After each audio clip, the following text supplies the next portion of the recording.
The wind whispered through ancient forests where towering oaks and silent pines stood as sentinels to forgotten worlds. Shadows danced on moss-covered stones, and in the stillness, you could feel it, the pulse of something vast, something alive. Every rustling leaf, every ripple in the stream seemed to carry a story older than time, a tale whispered by the land itself. This was a world where the line between the seen and unseen was thin, where spirits wove themselves into the very fabric of existence.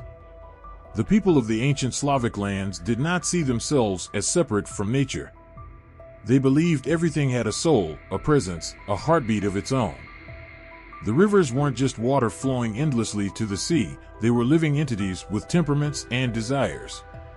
The trees weren't mere wood and leaves, but wise, towering beings who had watched generations pass beneath their boughs.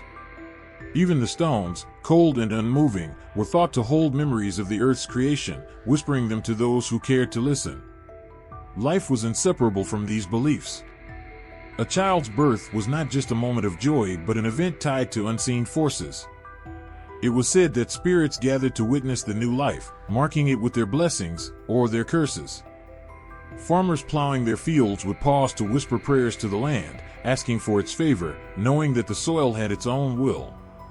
To anger the earth, the water, or the forest was to court disaster, for these forces were not kind when disrespected. The gods, they said, walked among them, their presence felt in thunder, fire, and the quiet of twilight. Perrin's rage could be heard in the crashing storms, each lightning strike a reminder of his power.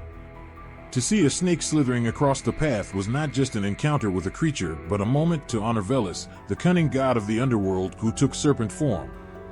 These gods were not distant beings sitting atop golden thrones, they were immediate, real, woven into the very threads of life. The people lived with reverence but also with fear. The night was not simply the absence of the sun, it was a time when the boundaries between the worlds of the living and the dead blurred. In the darkness, unseen eyes watched, and the spirits of those who had passed, peacefully or otherwise, wandered. Lanterns were lit not just to illuminate, but to ward off the restless dead. And if you heard a faint wail carried on the wind, you dared not follow it, for it might lead you to the Nav, spirits forever lost between life and death. Even in their homes, there was no escape from the unseen. The hearth was sacred, guarded by the domovoi, a house spirit who could bring fortune or misery depending on how it was treated. To leave the hearth unclean or to speak ill of the spirit was to risk its wrath, which could manifest in broken tools, spoiled food, or even whispers in the dead of night. And if you heard those whispers, you did not answer. To answer was to invite the spirit's mischief, or worse. The land itself seemed alive, breathing and shifting with a will of its own. There were places one dared not go without offering a word or a token. A forest clearing bathed in moonlight could be a sacred space or a trap set by the Leshy, the forest guardian who could mislead and confuse those who wandered too far. Lakes, calm and inviting, were often homes to Vadianoi, spirits who lured the unwary to their watery graves. It was said that even the most skilled swimmer could not escape the pull of the Vadianoi once they decided to claim you. Every story, every warning carried a lesson. These beliefs were not born of superstition but of survival. To live in harmony with the land, to honor its spirits and forces, was to live safely. Those who mocked the old ways, who dismissed the unseen, often met strange and tragic ends. Their crops would fail, their livestock would vanish, or they themselves would disappear, their names whispered only in hushed tones as warnings to others. Children grew up with these tales, not as fiction but as fact. The elders would sit by the fire, their voices steady and serious, as they recounted encounters with the supernatural. There was no exaggeration in their words, only the weight of experience. Do not whistle at night, they'd warn, or you'll summon the wandering spirits. And no child would dare, for fear of hearing a knock on the window from something that should not be there. The changing of seasons was marked by rituals that tied the people to these forces. Fires were lit to honor Perrin, sacrifices made to appease Veles. Spring festivals welcomed the return of life, while autumn was a time to honor the dead. Each ritual was a dance with the unseen, a careful balance of respect and fear. To neglect these rites was to invite chaos, to unbalance the fragile harmony between the living and the spirits that surrounded them. But not all spirits were cruel. Some watched over the people with quiet benevolence, guiding and protecting them. A lost traveler might find their way back by the light of a will-o'-the-wisp, a flickering flame said to be the soul of a departed ancestor. A fisherman might return home safely from a storm, believing that a kind water spirit had guided his boat to shore. These moments of grace were reminders that the unseen world, though fearsome, could also be kind. There was no distinction between the sacred and the ordinary. To the people of these lands, every act, every moment was touched by the divine and the monstrous alike. The crackle of the fire, the rustle of the wind, even the silence held meaning. It was a world where nothing was truly lifeless, where the unseen breathed alongside the living, shaping their fates in ways both subtle and profound.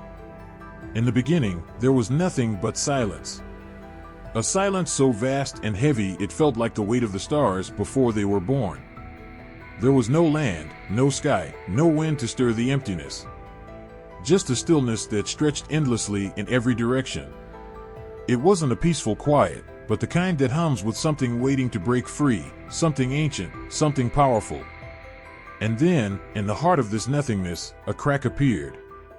Faint at first, like the softest thread pulled too tight. It stretched and grew, a sliver of light pressing through the void. From that fragile fracture, life began to stir. The Slavs say that before the world took shape, there were two forces, light and dark, each one older than memory.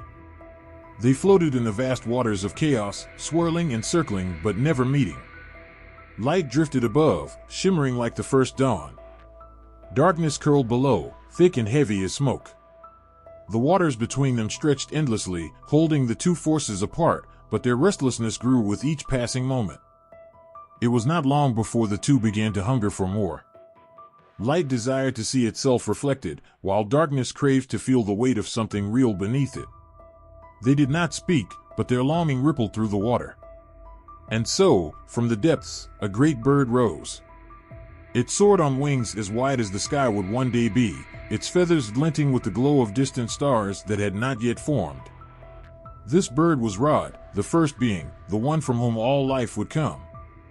Rod flew between the waters of light and dark, but the weight of nothingness pressed down on him. His wings, though mighty, began to falter. In his loneliness, he sang, low and mournful, a song that trembled through the empty expanse. As his voice filled the void, the waters began to churn beneath him. From his breath, the sky was born. It stretched wide, blue and endless, casting the light upwards. From his tears, the earth emerged, dark and rich, unfurling like a great blanket beneath the sky. And from his song, the stars ignited, flickering to life like distant lanterns. Each note of his melody gave birth to something new, rivers that twisted like silver ribbons, mountains that pierced the heavens, forests that whispered with the breath of the wind. But Rod was not alone for long. The forces of light and dark watched his creation, and from their shadows, two beings emerged, Belobog, the white god, and Chernobog, the black god. They were brothers, yet nothing alike. Belobog's hands glowed with warmth, and wherever he walked, flowers bloomed. Chernobog's touch brought cold and silence, his footsteps leaving trails of shadow that swallowed the sun. Though they were opposites, they did not fight. Instead, they circled the world Rod had made, shaping it in their own ways. Belobog raised the sun each morning, while Chernobog pulled the night over the sky like a dark cloak. Together, they created the balance that holds the world together, the endless cycle of day and night, life and death, warmth and frost. But not all was harmonious. From the deepest waters of chaos, something ancient stirred, a serpent, vast and coiled, born of the darkness that even light could not reach. This was Zmei, a being older than the gods themselves, with scales like iron and eyes that burned with a cold fire. Zmei hated the world Rod had shaped. It sought to swallow the sky, to crush the mountains beneath its body, to drag the sun beneath the waters forever. Rod watched from the heavens as Zmei rose, casting its shadow over the land. And though he was mighty, even Rod could not fight the serpent alone. So he called upon Purin, the thunderer, the god of storms and war. Pern was born from the clash of Rod's voice and the fire of the stars, and his heart beat with the fury of the storm. He descended from the heavens with a hammer that crackled with lightning, his voice as loud as the rolling skies. Their battle shook the world. Mountains crumbled beneath their feet, and the seas roared as they fought across the land. Pern's hammer struck Zmay's scales again and again, but the serpent's body twisted and slithered through the shadows, always just out of reach. The fight raged for days, and it seemed as if neither could win. But Pern was clever. He raised his hammer high and called to Belobog, who cast the light of the sun down upon the serpent. Zmay shrieked as the light pierced its scales, and for the first time, it faltered. In that moment, Pern struck with all his might. His hammer split the serpent's body, casting it down into the depths of the earth. It is said that Zmay was not truly destroyed. Its body lies coiled beneath the mountains, waiting for the day it will rise again.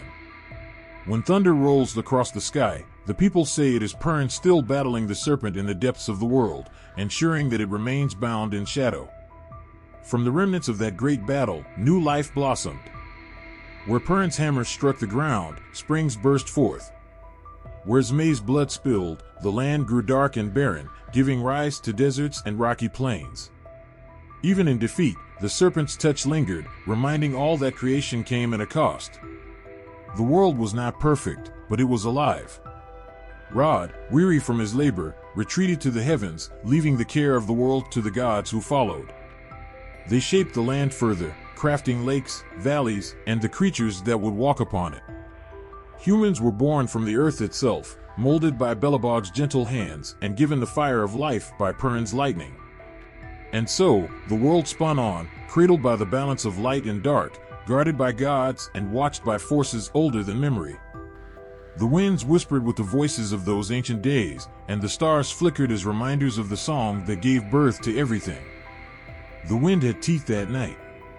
It howled through the trees, tugging at branches as if trying to rip them from the earth.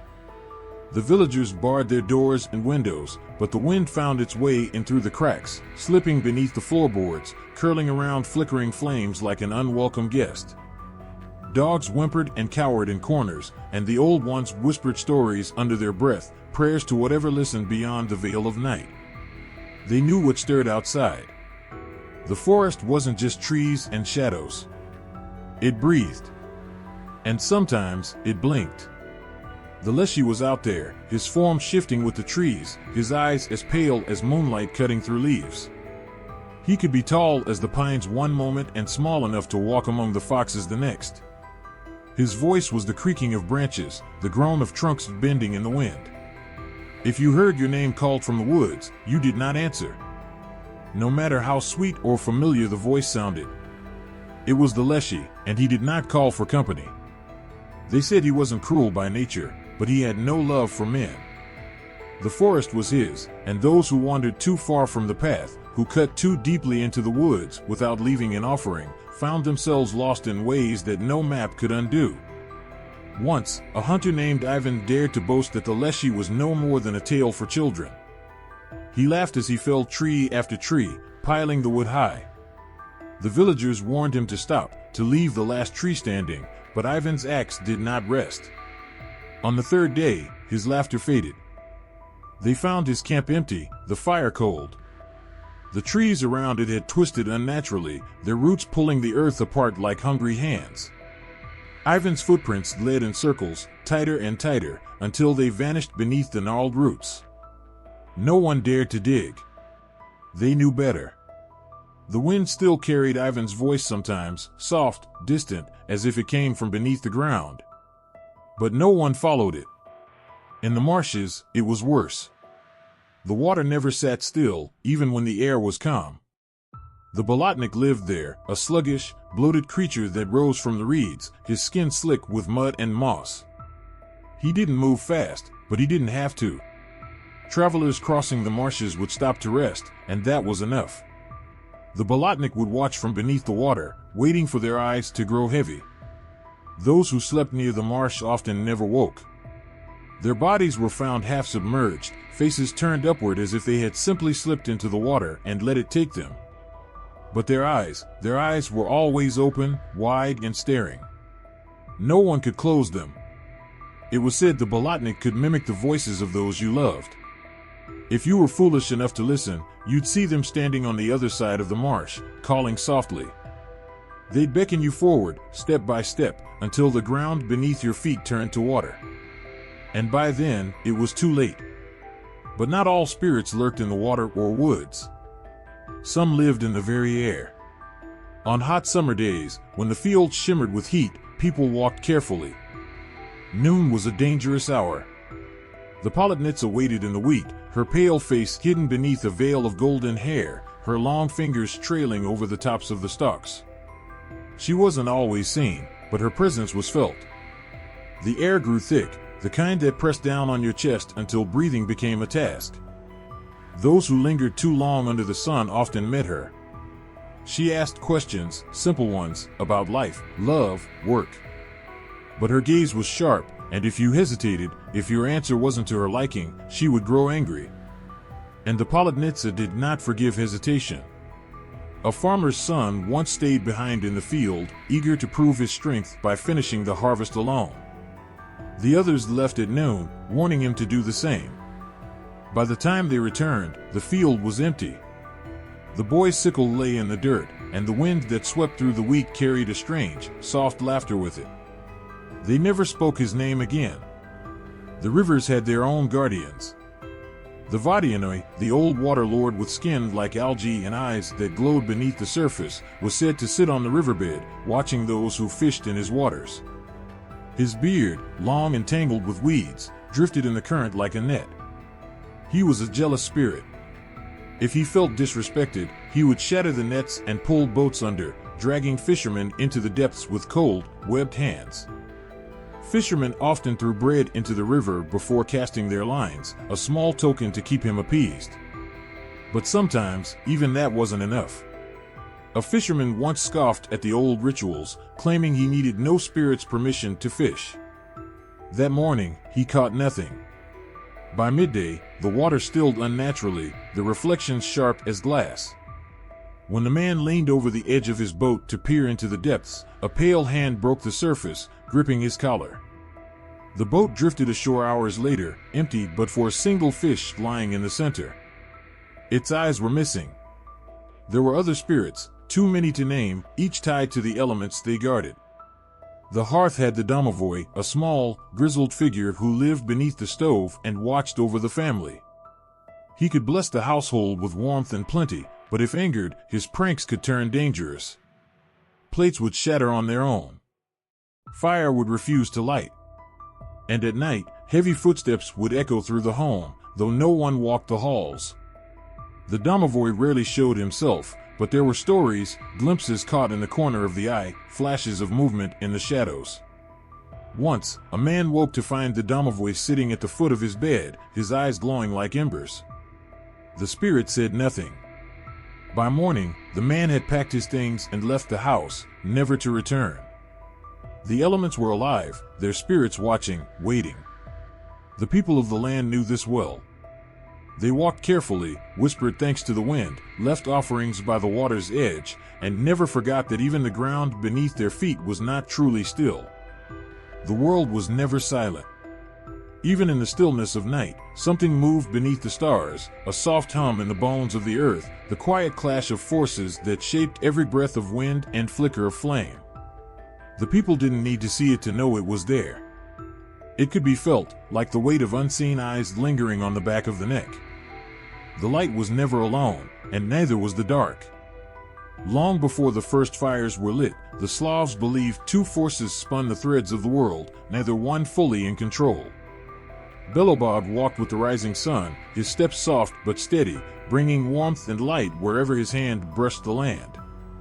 His voice was in the song of birds at dawn, and the soft green that crept across the fields after winter's death. But when the sun dipped below the horizon, Chernobog stirred. His touch was colder, heavier. Where Belobog's light opened paths, Chernobog's darkness closed them. His was the voice of the wind through bare branches, the shape that flickered just out of sight. He was not cruel, but he did not give freely. The people knew them both. They saw Belobog in the morning frost melting beneath the first light, and the gentle rain that coaxed the crops to life.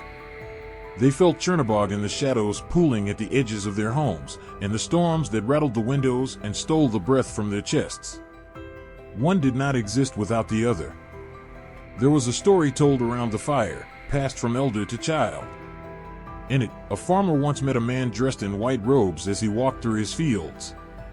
The man's eyes were bright, his hair pale as new wheat. He smiled as he passed, and the crops straightened behind him, their leaves lifting toward the sun. That evening, as the farmer returned home, he crossed paths with another figure. This one wore black, his face hidden beneath a hood. The wind seemed to die at his feet, and the crops trembled as he walked by. The farmer, nervous, quickened his steps, but the figure in black spoke without turning. "You fear what comes at night," he said, his voice as low as distant thunder. "But it is the night that lets you see the stars." The farmer never forgot those words. It was never a question of choosing one over the other. Both were needed. The fields could not grow without the sun, but neither could they survive without the rains brought by Chernobog storms. Light warmed the earth, but too much of it would scorch the land until nothing remained but dust. Darkness gave rest, but too long without light and the seeds would rot in the soil. The old ones warned that imbalance invited ruin. There was another tale, one whispered, not spoken aloud in full. A long time ago, a village prayed only to Belobog. They built statues in his honor, decorated their homes with bright flowers, and sang his name from morning until dusk. Not a single candle was lit after the sun set. They shunned the night, closing their eyes tightly when shadows crept through the cracks beneath their doors. For a time, they thrived. The crops were golden, the rivers ran clear, and no sickness touched their homes. But one day, a black storm gathered on the horizon. The wind howled, but no rain came. The air grew dry, the rivers slowed to a trickle, and the ground cracked beneath their feet. The villagers prayed louder, but the sky did not listen. When the crops failed and hunger set in, they remembered what they had tried to forget. They lit fires again and left offerings at the forest's edge, calling to the dark god they had ignored. And on the third night, the rain fell, not gently, but in torrents that shook the earth and washed away the dead crops. Chernobog had returned, and with him, the balance. It was not punishment. It was a reminder. The line between light and dark was thin, and it shifted with every season, every passing day. There were no demons, no angels. Only forces, each carrying the weight of their role. The Leshy in the woods, the Bolotnik in the marsh, the Domovoy at the hearth, each spirit held a piece of that balance, protecting and punishing in equal measure. To live was to walk that line carefully. The people left bread on windowsills for the spirits of the night and whispered thanks to the morning sun. They tied ribbons to branches for the Leshy and scattered ash at the riverbank to keep the Vadianoi calm. These were not empty rituals. They were acts of respect, gestures to keep the fragile thread between light and dark from snapping. Even in stories of heroes, the balance was clear. Perrin, the god of storms, fought Zmei, the serpent that coiled beneath the earth. Their battle shook the sky, and lightning burned across the horizon. But when Zmei was struck down, Perrin did not destroy him completely. The serpent was driven underground, but never killed. The people said it was because even Zmei had a role, to stir the ground, to remind the gods that not all could be controlled. There was a strange kind of comfort in that thought. It meant the darkness was not the enemy. Neither was the light. They were brothers, bound to one another in ways too ancient to break. The people carried that truth like a talisman, worn close to the heart. They whispered it to their children when the fire burned low and the wind rattled the shutters. The stars shine brighter when the night is darkest, they said. And that was enough. The trees were watching. Every crack of a branch beneath your feet, every rustle in the underbrush, it was never just the wind. Step too far into the forest, and the feeling sank into your skin like cold water. The path behind you seemed to narrow, and the way forward stretched longer than it should. The air hung thick, pressing down on your shoulders, but you kept walking because stopping felt worse. Some said it was just the forest playing tricks, but the old ones knew better. Leshy was out there. His presence didn't come with loud footsteps or heavy breathing. It came in whispers and the flicker of a shadow where none should be. Sometimes he took the shape of a tall man with bark-like skin, his beard tangled with moss and leaves. Other times he shrank to the size of a child, pale eyes glinting from the hollow of a tree. But always his gaze followed those who entered his woods. Hunters told stories in hushed tones, how they would follow tracks deep into the thicket, only to find themselves circling the same tree for hours. No matter how well they knew the forest, it twisted under Leshy's wool, folding paths like paper until even the strongest lost their way. But getting lost was the least of their fears. There was one hunter, Merrick, who never believed the stories. He laughed at warnings, claiming no spirit could scare him. One autumn morning, he entered the forest with his bow, the mist still thick around the trunks. His footprints were the only sign of life, and by midday, he had strayed farther than most dared.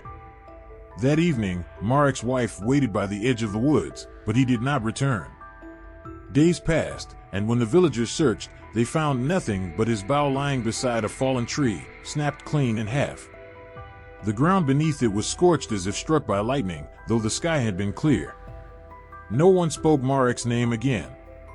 They said Leshy had taken him. He was not cruel without reason, but his patience ran thin with arrogance.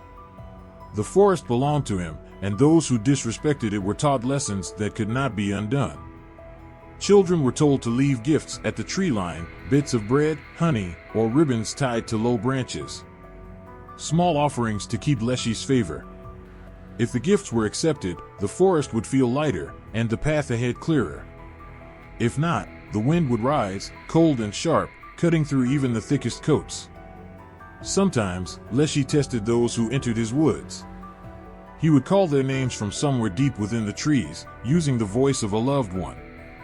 The sound drifted between branches, soft and pleading. But no matter how familiar it seemed, answering meant you would never leave. There was one girl, Anya, who claimed to have seen him up close. She had wandered too far while picking berries, the sun dipping low before she thought to return. The forest grew dim, and as she stumbled through the underbrush, she felt eyes on her. A figure stepped from behind a tree, tall, thin, with hair the color of dead leaves. His eyes were pale, reflecting what little light remained, and though he said nothing, Anya knew who he was. She remembered what her grandmother had told her. Slowly, she knelt and poured the berries from her basket onto the ground, keeping her gaze low. For a moment, there was silence. Then, the wind shifted, and when she looked up, the figure was gone. She found her way home without taking another wrong step. The villagers said Leshy had let her go. It wasn't always fear that followed him. Some believed he could be kind, offering protection to those who respected his woods. Travelers who treated the forest with care sometimes found unexpected shelter during storms, dry caves, fallen branches arranged for firewood, or streams that appeared when thirst grew unbearable. But his favor was fleeting, as wild as the forest itself. One winter, a woodcutter named Danya claimed Leshy had saved his life. He had been caught in a sudden snowstorm, the cold gnawing at his bones as he tried to find his way home. His hands numb, he stumbled and fell. Through the white haze, he saw a figure standing at the tree line, wrapped in shadows.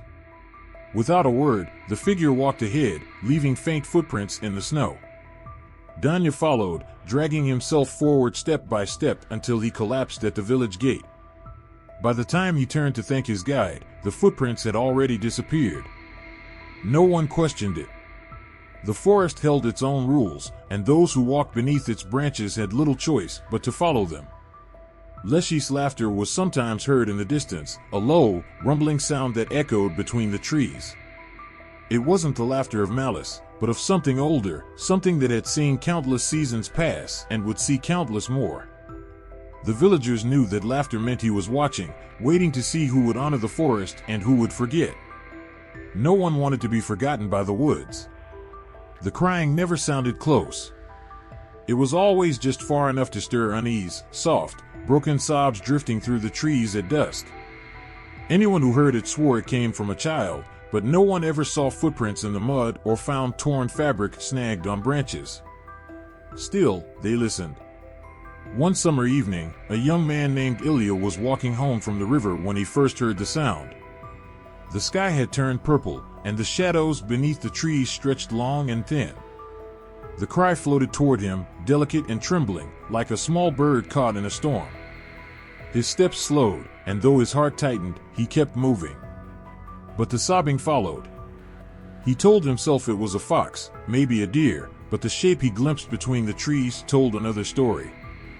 A girl stood just beyond the path, her hair long and tangled, flowing over her pale shoulders like silk in the wind. Her dress, tattered and thin, clung to her small frame as if she had walked through water.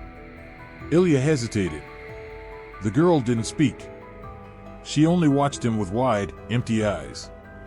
There were no words for the feeling that crept through his bones. The elders had warned of such things. Spirits, they called them, mavka, the unbaptized souls of children who had never known a grave or the warmth of prayers to carry them beyond the veil. Born without blessings, they lingered, wandering the woods and rivers, drawn to the living with a hunger they didn't understand. No one knew if they meant harm at first. But loneliness twists things. The mavka's laughter came later. Soft, ringing, and hollow as wind chimes made of bone. It was said that if you answered their cries, they would step closer, their bare feet leaving no imprint on the ground. They reached out with hands like porcelain, cold and delicate. And if your heart wavered, if pity bloomed in your chest, it was already too late. No one who held their hand was ever seen again. Ilya did not hold out his hand. He dropped his fishing net and ran, never once glancing over his shoulder. By the time he reached the village, the sobbing had stopped. The next morning, his net was found at the forest's edge, but there were no footprints. Some believed the mavka were cursed. Others said they were neither good nor evil, only shadows of what could have been. In the early spring, when the snow melted and the rivers swelled, their voices rose with the water. Their songs were sweet, laced with sorrow so thick it caught in the throat. One woman, Daria, once claimed to have spoken to a mavka. She had gone to gather wildflowers near the marsh when she felt a tug at the hem of her dress. At first, she thought it was a branch. But when she looked down, a girl no older than 7 stood beside her, hair clinging to her skin as though she had stepped from the river. Her lips were pale, her eyes too wide for her face. The girl said nothing. Daria knelt, heart pounding like a drum. She offered the child a handful of flowers, pressing them gently into her small hands. For a moment, the girl's lips curled, not into a smile, but something close to it. Then she turned and walked toward the water, disappearing as if swallowed by the wind. Daria left the marsh in silence. The villagers whispered that the mavka had spared her. Perhaps the flowers had been enough. But not everyone was spared. In the northern woods, there was a hollow tree marked with ribbons that fluttered in the breeze, even when the air was still. They said each ribbon belonged to someone who had gone missing, drawn away by the mavka's call. Some left the ribbons as offerings, hoping to satisfy the spirits and keep their loved ones safe. One man tied a ribbon for his brother, who had vanished during the first thaw. Another for his daughter, who had chased the sound of laughter near the riverbank and never returned. Over time, the ribbons frayed, but no one dared remove them. The mavka were not bound to rivers or woods. They wandered freely, appearing wherever the light faded earliest. In the fields at twilight, shadows stretched unnaturally long, and the air seemed thinner, as if something unseen passed just overhead. It was in these moments that the villagers carried iron talismans, small charms worn close to the heart. Some swore by garlic, weaving it into their clothing or leaving clothes on their windowsills. Not because the mavka feared the scent, but because the living needed something, anything, to believe in. The dead had no such need. On certain nights, when the mist crept low over the land, the villagers stayed indoors. They barred their doors, but not too tightly, because the mavka hated closed doors. To lock them out completely was to invite their wrath. So the doors were left cracked, just enough to let the spirits pass unseen. And in the hush of night, If the wind carried the faint sound of sobbing, no one listened. The first scream came just after sunset, tearing through the quiet like a blade against glass. Old Fedor was the first to hear it. He sat by the fire, pipe in hand, eyes heavy with sleep. But when the wail rose again, high and shrill, too sharp to belong to any animal he knew, his hand trembled, and the pipe slipped to the floor. The dog by his feet lifted its head, ears pinned flat. Then it whined, tucked its tail, and crawled beneath the table. Fedor didn't pick the pipe back up. He knew that sound. The villagers didn't speak the name aloud, but they all knew of it, the Drekavac. It was said to be born from the souls of children who died unbaptized, their spirits twisted by grief and fury. Neither alive nor truly dead, the Drekavac roamed the land on nights when the moon hung low and thin, hunting for those who lingered too close to the edge of life. Some said it walked on two legs, thin as brittle twigs, its skin stretched tight over bones that jutted like broken branches. Others swore it crawled on all fours, its body covered in patchy fur, with eyes that burned through the darkness like coals. No one could agree on its shape, but the sound was always the same. A cry that made the heart shrink and the soul recoil, as if death itself had opened its mouth to call for you. Fedor closed his shutters that night. But he didn't sleep. The next morning, the miller's boy was found down by the river, pale as frost, his eyes wide open, staring at nothing. No one dared move him until the priest arrived. There was no blood. There never was. The Drekavac didn't leave wounds you could see. It took something else, something deeper. The old women whispered prayers over their hearths, scattering ashes across doorways and burning juniper branches by the windows. They said smoke could keep the Drekavac at bay, though no one knew for how long. That winter, the cries came more often. Farmers refused to plow their fields at dusk, even as the sun slipped behind the hills earlier each day. Children were kept indoors, their mothers clutching them tight as the wind howled outside. The men sharpened their scythes, not to fight, but to feel the weight of iron in their hands, as if the cold metal might steady their nerves. No one ever saw the Drekavac clearly. Some claimed it could vanish like mist if you tried to look too closely. Others believed it was always there, lurking just beyond the edge of sight, watching with eyes that glowed faintly in the dark. Fedor remembered a story his grandmother once told him, long ago when he was still a boy. She spoke of a young shepherd who wandered too far into the woods one autumn evening, searching for a lamb that had strayed from the flock. By the time he found it, the sun had dipped below the trees, and the forest had grown cold and silent. As the shepherd led the lamb home, he heard a voice behind him, soft, almost familiar. When he turned, a figure stood among the trees, pale and thin, wearing nothing but a tattered cloak. Its mouth twisted into something like a smile, but the eyes were wrong. It spoke his name. By dawn, the lamb returned to the village alone. The shepherd's crook lay in the grass, splintered and blackened at the edges. Some said he'd been taken.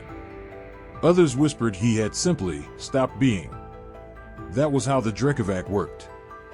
It didn't drag you away, kicking and screaming. It didn't tear at your flesh. It only called to you, and if you answered, if you hesitated for even a breath, it was enough. Fedor never forgot that story. The winter passed slowly, but the cries faded with the snow. By spring, the fields turned green again, and the miller's boy was buried near the edge of the forest, where the wildflowers bloomed thickest. But on certain nights, when the wind blew just right, Fedor swore he could still hear it. Faint and distant. A cry that didn't belong to anything living. The forest had a heartbeat. Slow and ancient, it pulsed beneath the roots and whispered through the branches, carrying secrets that no man dared to claim. At its darkest edge, where the sun barely touched the ground, 3 shadows moved among the trees, 3 women, but not quite human. They said Baba Yaga had sisters. No one knew their names, but everyone feared them. Travelers spoke of seeing strange lights flickering deep in the woods, small as fireflies but colder, as if the flames themselves had no warmth. Those who followed often disappeared. Those who returned came back different, their eyes glazed and their hands shaking long after the trees released them. The sisters weren't bound to one place. They drifted from forest to forest, carried by winds that never touched the village. When they arrived, the forest seemed to breathe heavier, and the birds grew silent as if holding their tongues. An old woman once claimed to have seen one. She was gathering herbs at dusk when the sky turned the color of bruises, deep and swollen. A figure stepped from behind a tree, tall, with long silver hair trailing behind her like threads of moonlight. Her face was smooth, but stretched too thin, as if the skin barely clung to her bones. She didn't speak. She only watched. The old woman dropped her basket and fled. By the time she reached the village, her legs buckled, and she collapsed at her doorstep. No one asked what she saw. The sisters were not like Baba Yaga. They didn't live in chicken-legged huts or brew potions in cauldrons large enough to swallow a man whole. They were quieter. Their magic seeped through the ground like poison in the veins of the forest. There was one tale of a hunter named Vadim who crossed their path. He entered the woods at dawn, confident and careless, with a bow slung across his back and a blade at his hip. By midday, he had wandered farther than he should have, but instead of turning back, he pressed on. That's when he saw the cabin. It stood in a small clearing, crooked and leaning like it had been left there to rot. Smoke rose from the chimney, twisting unnaturally against the wind. Vadim knocked once. The door opened without a sound. 3 women sat inside. One stirred a pot over the fire, though no scent filled the room.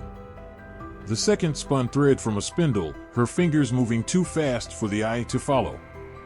The third, silent, with hair the color of wet ash, watched him from the far corner, her lips curling in a way that wasn't quite a smile.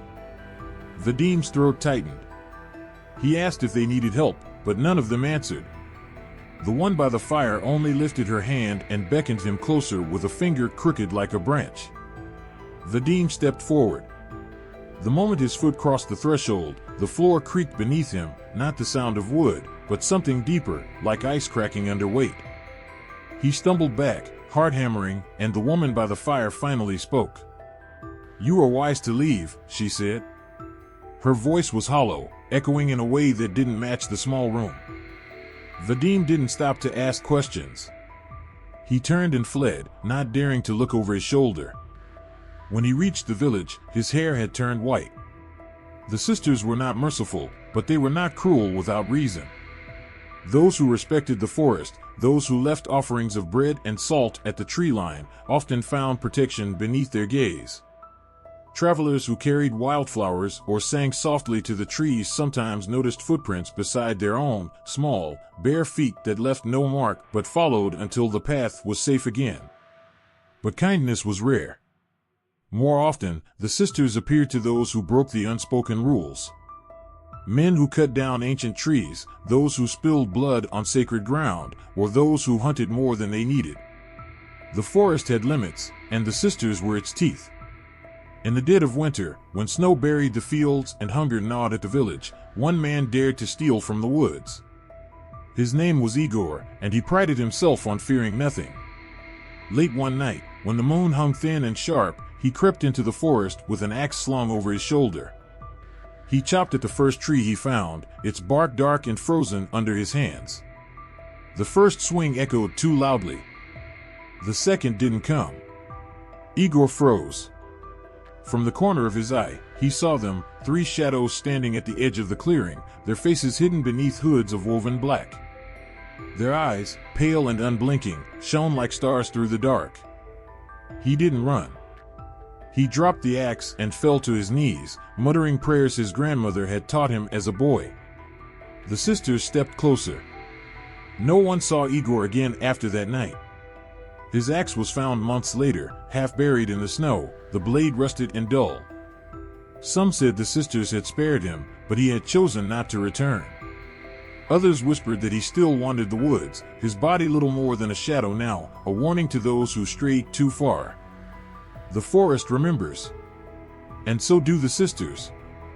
The river never truly sleeps. Even when the air grows still and the surface lies like glass, something stirs beneath. Fishermen know this, though few admit it aloud. They whistle low tunes as they cast their nets, avoiding the edges where the reeds grow too thick and the water runs too dark. Mikhail was the only one who dared to fish alone at dusk. He had heard the stories, of course, every child had. Old men whispered about hands rising from the water, pale and cold, pulling at ankles when no one was watching. They spoke of strange ripples on calm days and the smell of moss that lingered long after the wind had passed. But Mikhail didn't believe in old men's tales. One evening, as the sun bled into the horizon, he pushed his boat out farther than he ever had before. The water lapped gently against the sides, quiet and inviting. A faint mist curled along the surface, but he paid it no mind.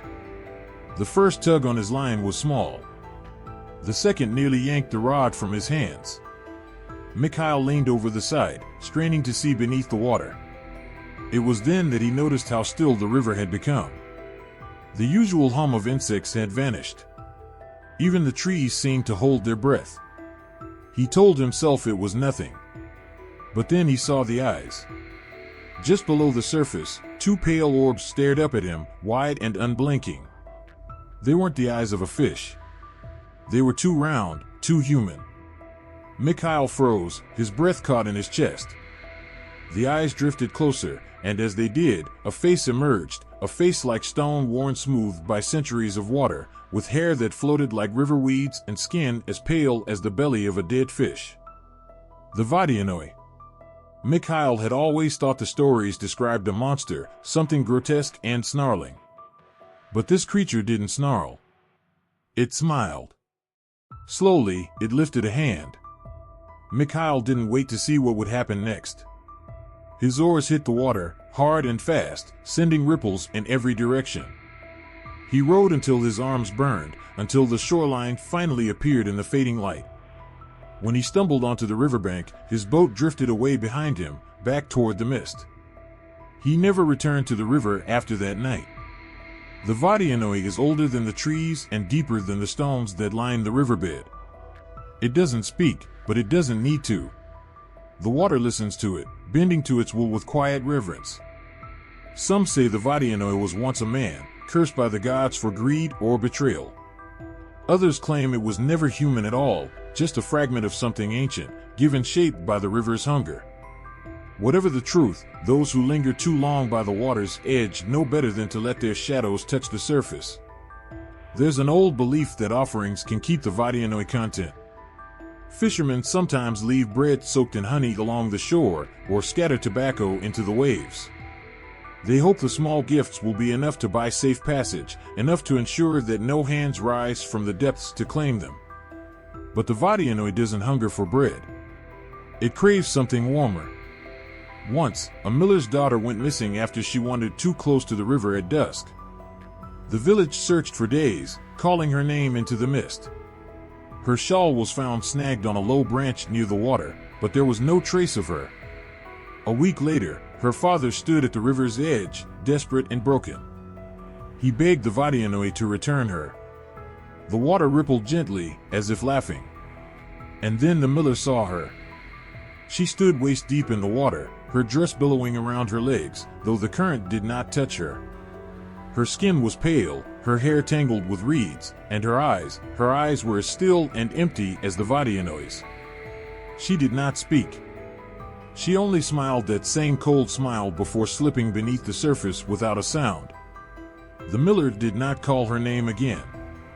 Some say the Vadianoi collects souls, keeping them like trinkets beneath the riverbed. Others believe it doesn't take them at all, but instead convinces them to stay, luring them with promises whispered beneath the ripples, promises that no living ear can hear. But the river remembers.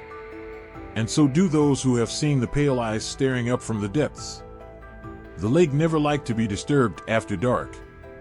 Its surface lay calm, reflecting the moon in ripples too faint to catch the eye.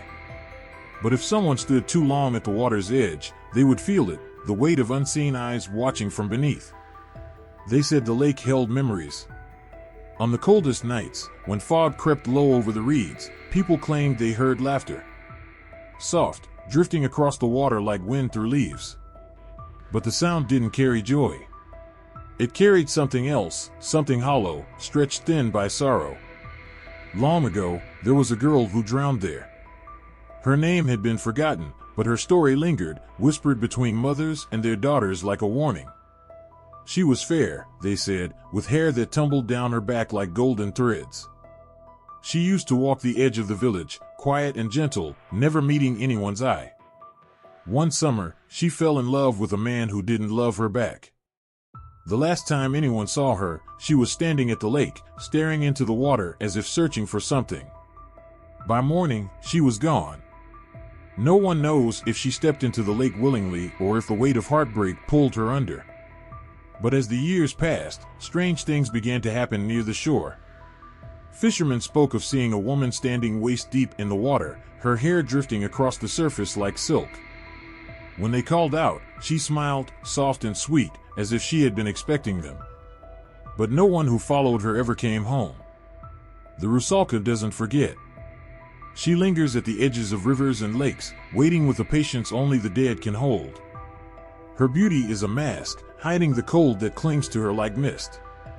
Sometimes she sings, her voice curling through the trees, pulling men closer without them realizing their feet have left the shore. She doesn't need to touch them. They walk into the water willingly. Some say the Rusalka was not born from heartbreak alone. Some say she was betrayed, promised love only to be cast aside, left to weep beneath the stars until the water claimed her. Others whisper that she was wronged in darker ways, her innocence stolen and her body tossed into the lake like an afterthought. Whatever the truth, the Rusalka does not forgive. One spring, a young shepherd disappeared after he crossed the river at dusk. His brothers found his body the next morning, pale and limp, tangled in the reeds. His lips were parted, as if he had been speaking when the water filled his lungs. That night, his youngest brother swore he saw a figure standing by the riverbank, watching the house from beneath dripping hair. He left bread and honey by the water's edge, hoping to appease her. It didn't help. The Rusalka doesn't hunger for food. She craves something else, something no offering can satisfy. Mothers warn their sons not to linger near the water when the moon is full. They tell them to turn away if they hear laughter and never answer if a woman calls from the shore. Some tie red ribbons around their wrists, believing the color wards off her gaze. But no ribbon can hold back the dead. One winter, during the first frost, a stranger came to the village. He was tall and proud, with eyes that gleamed like iron. He laughed when the old men warned him about the lake. Ghost stories, he called them. That night, he walked to the shore alone.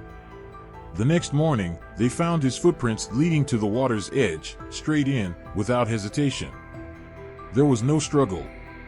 Only a single strand of hair, pale and golden, left on the rocks.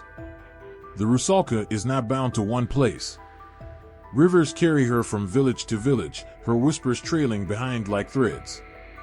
She is patient, and she does not forget faces. Some say if a man gazes into the water long enough, he will see her reflection beside his own, smiling just over his shoulder. By then, it is too late. The water remembers. And so does she. The marsh never speaks. It watches. Silent, still, but never empty. Travelers passing through feel it, the weight in the air, the pull beneath their feet, as if the ground itself resists each step. The trees sag low, their branches curling like gnarled fingers.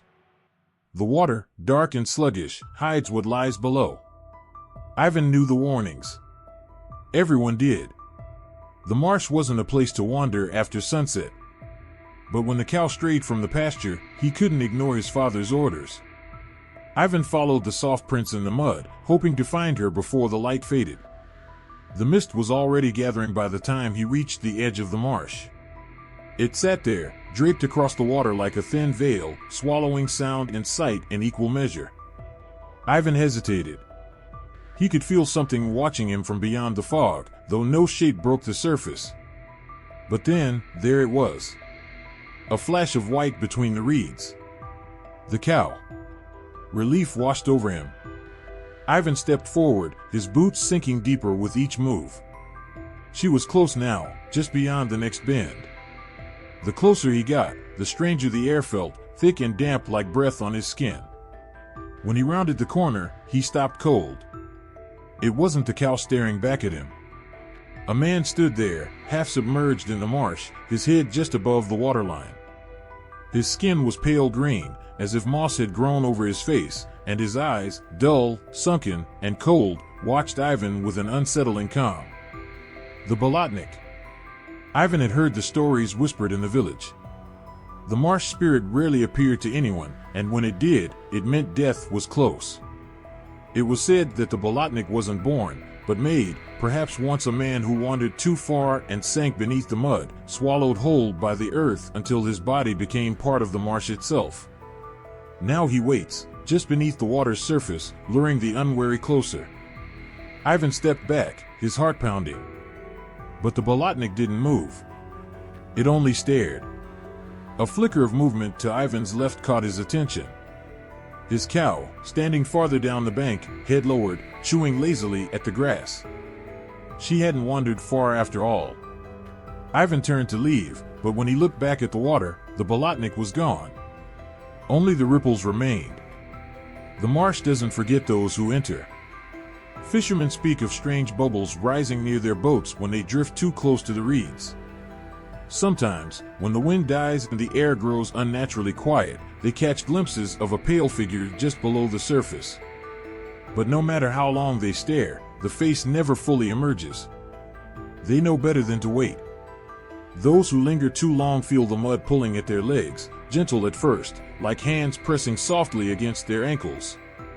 And then stronger, until the ground itself seems to swallow them whole. The Bolotnik doesn't chase or call out. It doesn't need to. One spring, a group of woodcutters entered the marsh in search of dry timber. Only one returned. His hair had gone white, and he spoke little of what had happened. All he said was that the others had stopped to rest near the water's edge. He remembered hearing laughter, light, drifting from the reeds. By the time he looked up, they were gone. No cries. No struggle. Just ripples. He left the village the next day and never came back. Some say the Bolotnik collects souls. Others believe he simply waits, patient as the marsh itself. He doesn't need to drag victims under, the marsh does that for him. Those who lose their way often wander in circles, unaware that each step carries them closer to the center, where the water grows deeper and the ground softens beneath their feet. They say if you listen closely, you can hear faint splashes, footsteps that never lead out. And on nights when the fog drifts low, villagers swear they see shapes standing along the water's edge. Shadows with sunken faces, watching in silence, waiting for the next traveler to stray too far from the path. The marsh doesn't need to speak. It lets the Bolotnik do the listening. The old house creaked at night. Floorboards whispered under the weight of no one. Shadows stretched too far, curling around corners as if something unseen lingered just beyond the lantern's glow. But no one ever felt afraid. The domovoi watched over the house. In the stillness before dawn, he moved through the dark, checking the locks and tucking stray drafts beneath the door. If the fire in the hearth had died too soon, he would stir the ashes, coaxing a small flame to life. He never showed himself, but his presence could be felt, a shift in the air, a faint tug at the corner of the blanket when the cold crept too close. The domovoi was old, older than the walls themselves. He had been there long before the family moved in, and he had made his home within the brick and wood. But the domovoi did not offer his protection freely. He watched the family closely. If they treated the house with care, sweeping the floors, keeping the fire warm, he was kind. But when anger lingered too long in the air, when harsh words echoed through the halls, he would grow restless. The milk would sour by morning. Small trinkets would disappear, only to reappear days later in strange places.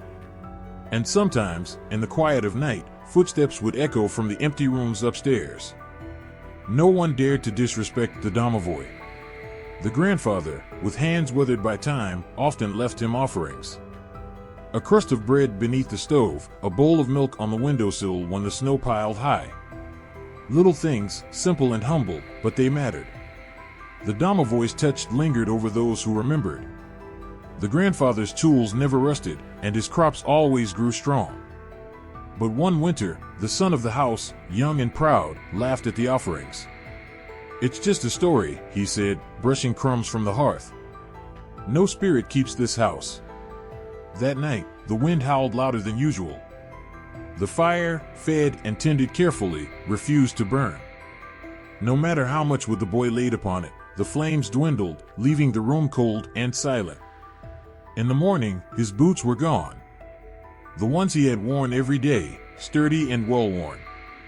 He searched the house, muttering curses beneath his breath, but they were nowhere to be found. Later that evening, his mother found them, outside, half buried in snow. The boy never laughed at the domovoj again. Some say the domovoj isn't born but comes from the first ancestor of the family, bound to protect the generations that follow.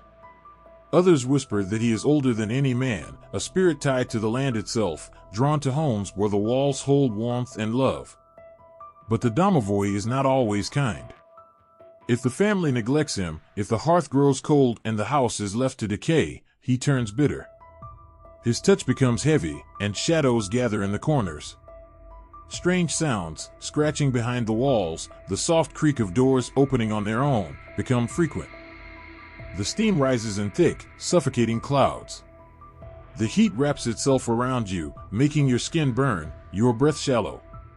It's easy to forget that the bathhouse is more than a refuge. It's a space where something ancient stirs, something that knows your every movement. When you step inside, you're not just there to cleanse your body, you're entering a space that belongs to him. They say the bandnik is the spirit of the bathhouse, a being that protects the sanctity of the steam, the heat, the water. But don't think of him as a benevolent protector.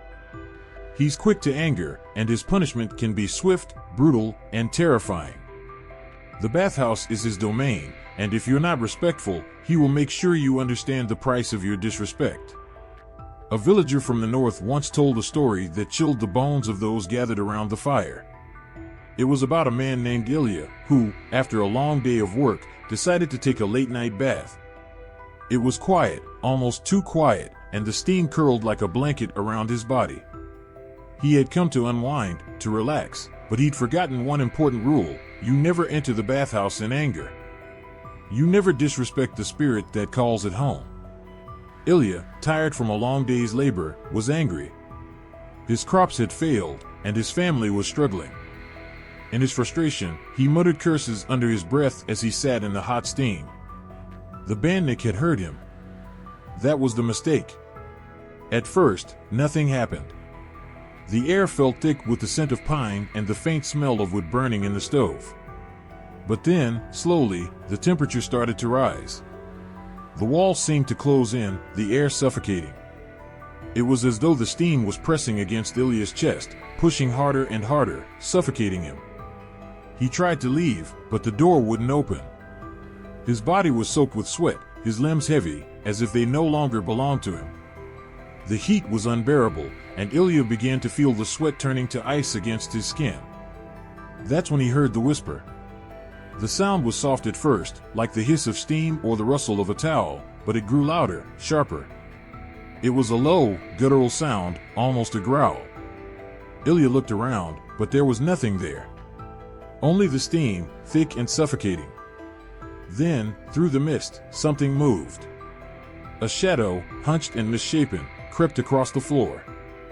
The air grew colder, the steam dissipating, replaced by an icy chill that cut through the heat of the bathhouse.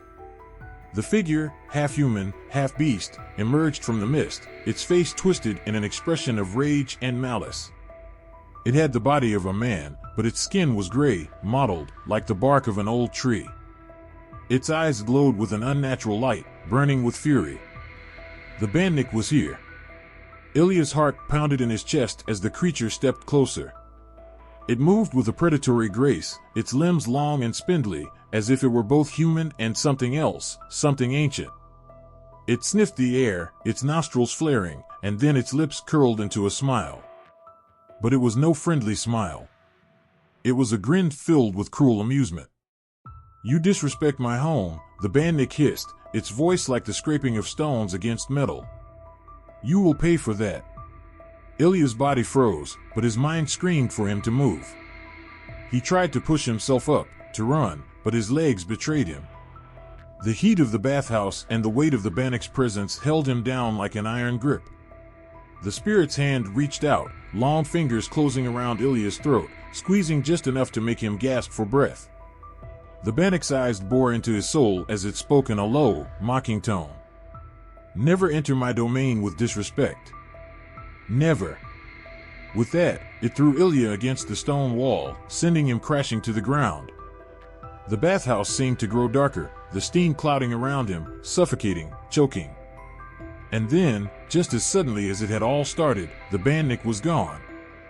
The door opened by itself, and the oppressive heat lifted, leaving only the cold, empty space behind. Ilya stumbled out into the night, gasping for breath, his skin slick with sweat, but his body shaking from the terror of what had just occurred. From that night on, Ilya never forgot the lesson he had learned.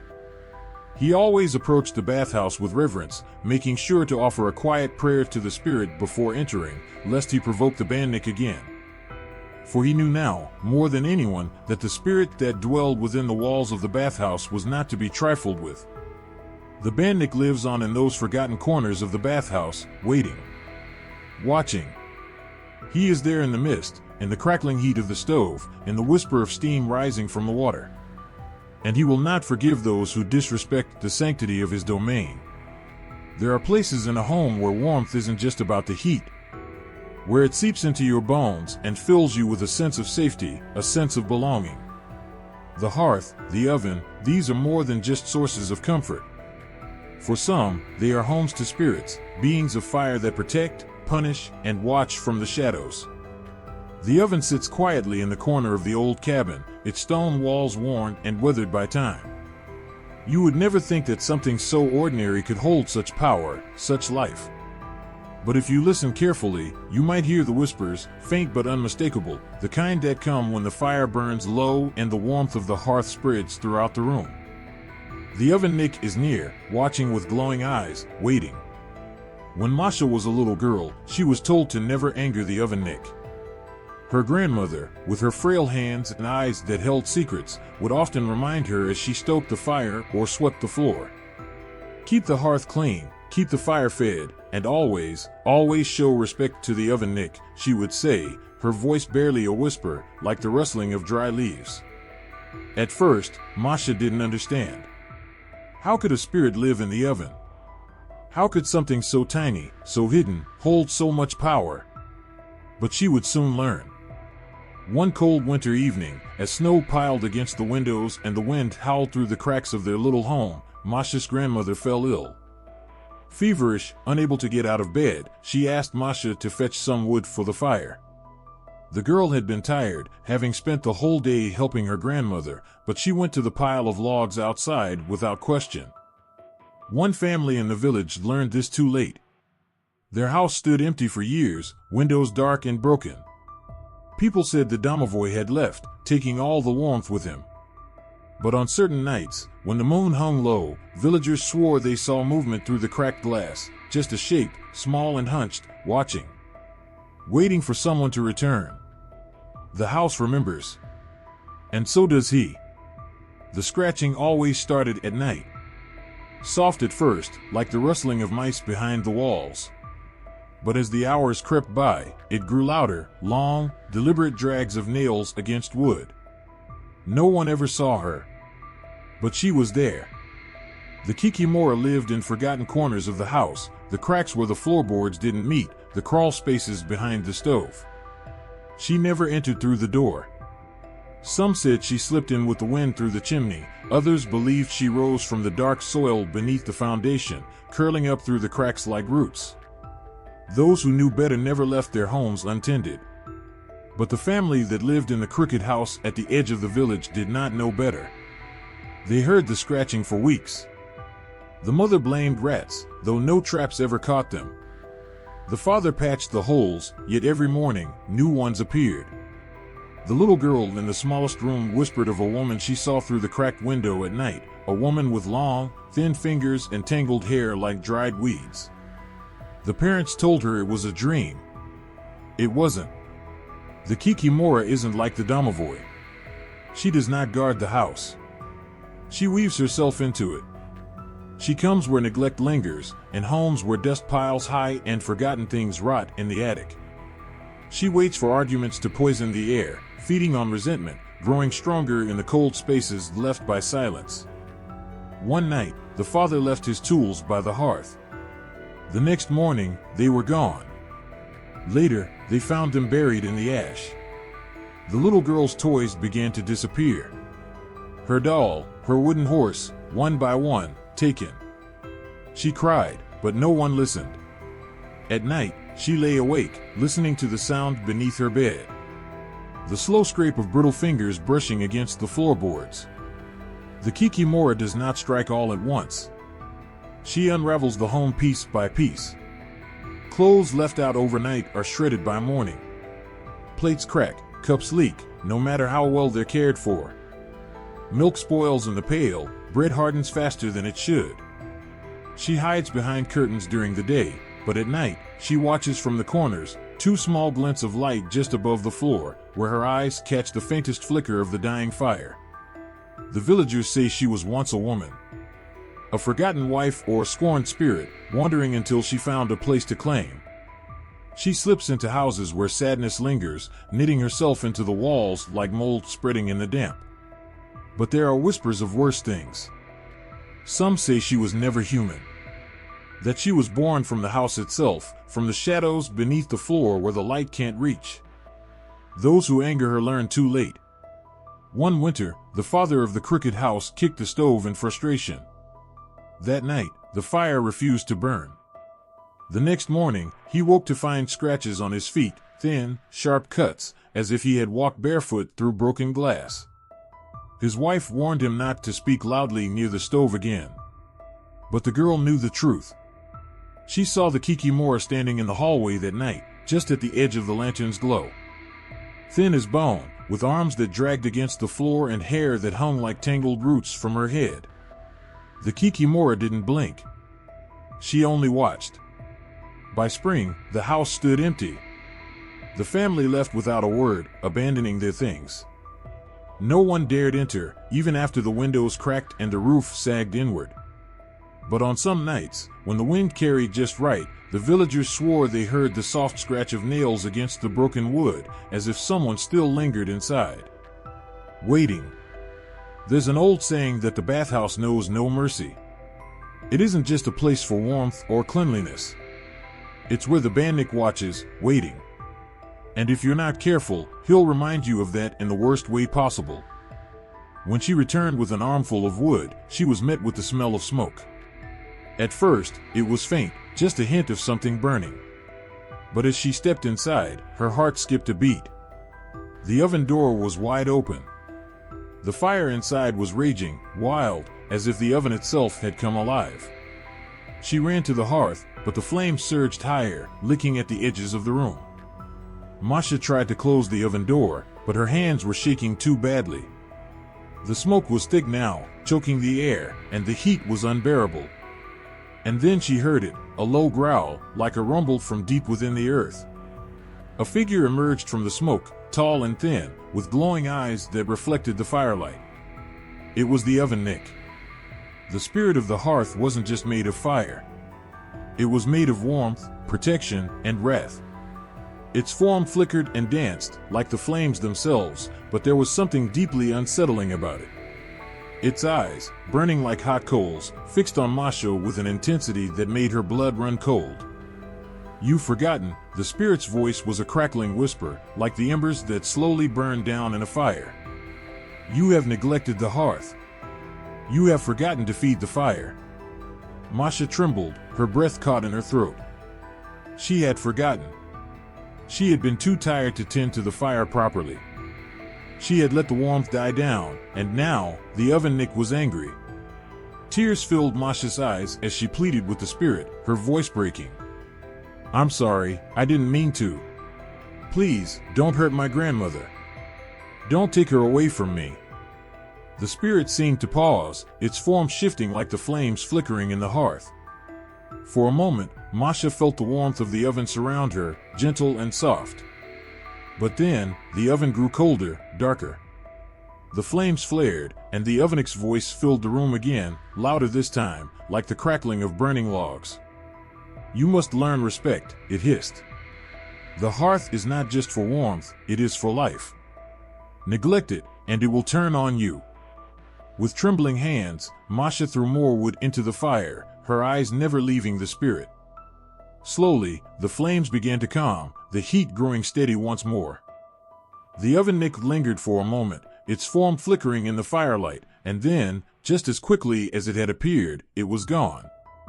Masha knelt by the hearth, the warmth of the fire now steady and reassuring.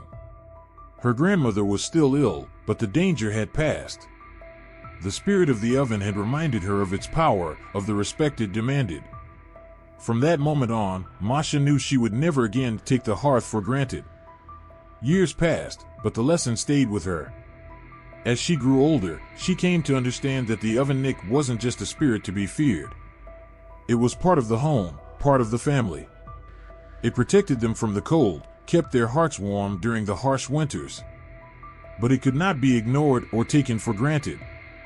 It needed to be cared for, just like the people in the home. Neglect it, and it would become a dangerous force, a reminder of the price of disrespect. And so, Masha grew into a woman, tending the hearth as her grandmother had taught her. She would stoke the fire each morning and evening, ensuring the oven was never empty, never cold. She never forgot the look in the ovennik's eyes, the way it had risen from the smoke, and she never once allowed the fire to dwindle in her home. On particularly cold nights, when the wind howled outside, Masha would sit by the oven, its warmth spreading through her bones, and she would feel the ovennik's presence. It wasn't a terrifying thing anymore. It was a protector, a guardian of the home. The spirit of the hearth would always be there, watching from the flames, keeping the cold at bay. But Masha knew, as everyone who had grown up with the oven knew, that the warmth of the hearth came with a price, a promise to respect the fire and the spirit that lived within it. The ovennik demanded it, and if you failed to remember, it would always remind you. The sky was black, heavy with the weight of a coming storm, but it wasn't the thunder that made the air crackle with tension. A low, guttural roar echoed through the mountains, a sound that seemed to vibrate deep within the earth itself. It wasn't a normal roar, but one that carried with it an ancient, dreadful power. The villagers trembled beneath the weight of that sound, knowing what it meant. The Zmei was awake. Ksenia stood in her cottage, hands trembling as she looked out the window, eyes searching the sky. The stories she'd heard as a child, the ones her grandmother whispered to her late at night, rushed back to her like a flood. The Zmei, the serpent dragon of the skies, was no myth. It was real. And it was coming. The dragon's wings were so vast that they blotted out the sun. When it flew, the sky itself seemed to burn, turning crimson with the reflection of its fiery breath. It was said that the Zmei would circle the highest mountains, guarding treasures so rich it could buy kingdoms. But there was something more terrifying than its greed. It craved something darker. Maidens. Young women with hearts full of life. They were said to be the dragon's favorite prize, to be snatched from their homes and carried away, never to be seen again. Ksenia's heart raced. She'd heard of the dragon's visitations, how it would appear when the night was darkest, how it would swoop down from the heavens like a shadow with fire in its eyes. She thought the stories were meant to frighten children, but now, as she stood there, frozen with fear, she realized they weren't just stories. The Zmei was real, and it had come for someone. The wind howled again, and there, against the horizon, Ksenia saw it, a flicker of movement, too fast for the human eye to track. And then the roar came again, louder this time, closer. The villagers had no choice but to flee. The dragon had found its mark. Ksenia's father grabbed her by the arm and pulled her toward the woods. "Run, Ksenia," he shouted, his voice shaking with fear. "Go! You must hide." But Ksenia couldn't move. Her feet were frozen to the ground. She had heard of the Zmei's fiery breath, the way it could reduce villages to ash, but what terrified her the most was the thought of the dragon taking someone she loved, someone close to her, into the sky, never to be seen again. As if answering her unspoken fear, she heard a scream, raw and desperate. The voice belonged to Lena, the village healer's daughter. Ksenia's heart skipped a beat. The Zmei had taken her. She ran toward the scream, but the moment she stepped outside, the wind kicked up, forcing her back. And there, high above the trees, she saw it. The Zmei. Its wings stretched for miles, dark and leathery, the tips curling like the claws of a great beast. Its eyes were red like burning embers, glowing with a malicious hunger. And in its talons, it carried Lena, her body limp in the dragon's grasp. The Zmei circled above, its massive form casting a shadow over the land. Then, with a swift motion, it turned and flew off into the distance, leaving the village in stunned silence. The ground seemed to tremble as it soared higher, its roar echoing long after it had disappeared beyond the mountains. Ksenia stood there, breathless, staring at the sky. Tears welled in her eyes. Lena was gone. But this wasn't the end of the Zmei's reign. It had come before, and it would come again. The Zmei was a creature born of fire and greed, ancient as the earth itself. It lived in the mountains, where the wind was harsh and the air thick with smoke from the fires it breathed. No one knew where it had come from, only that it had always been there, guarding its treasure and hunting its victims. Some said that the dragon was a punishment, a scourge sent by the gods for some forgotten sin. Others claimed it was a guardian, a protector of secrets so old that no human could ever understand their meaning. But to the people in the villages below, the truth didn't matter. What mattered was survival. What mattered was staying out of its reach. And yet, no matter how many times they tried to keep the dragon at bay, no matter how many sacrifices they made to the gods, the Zmei would return. Each time, it took something, someone, from them. It was unstoppable, a force of nature that nothing could stand against. As the years passed, the villagers began to accept their fate. They knew the Zmei would come again, just as they knew the sun would rise each day. And when it did, they would hide their daughters, their wives, and pray that the dragon would pass them by. But the dragon never forgot. It never relented. It waited in the mountains, watching, searching for its next prize. Ksenia could still hear the scream, still feel the weight of Lena's absence. But what terrified her most wasn't the Zmei's power, or its fire. It was the realization that the dragon wasn't just a beast. It was a creature of longing, of greed, of ancient hunger. The Zmei took what it wanted, and it took with such cold finality that even the gods themselves couldn't stop it. The sky darkened as the night grew long, and Ksenia, standing beneath the vast sky, felt the breath of the wind against her skin. She didn't know if the dragon would come for her next. But she could feel it, deep in her bones, the fire of its breath, the sharpness of its claws, the emptiness it left behind when it took what it wanted. As she stood there, waiting for dawn to break, the village behind her still slept, unaware that somewhere in the mountains, the Zmei waited. It would wait until the moment was right, and then it would strike again, like a storm that could not be stopped. And when it did, it would take again. The dragon of the skies always took. The wind whispered across the village, soft at first, like a lullaby sung by the earth itself.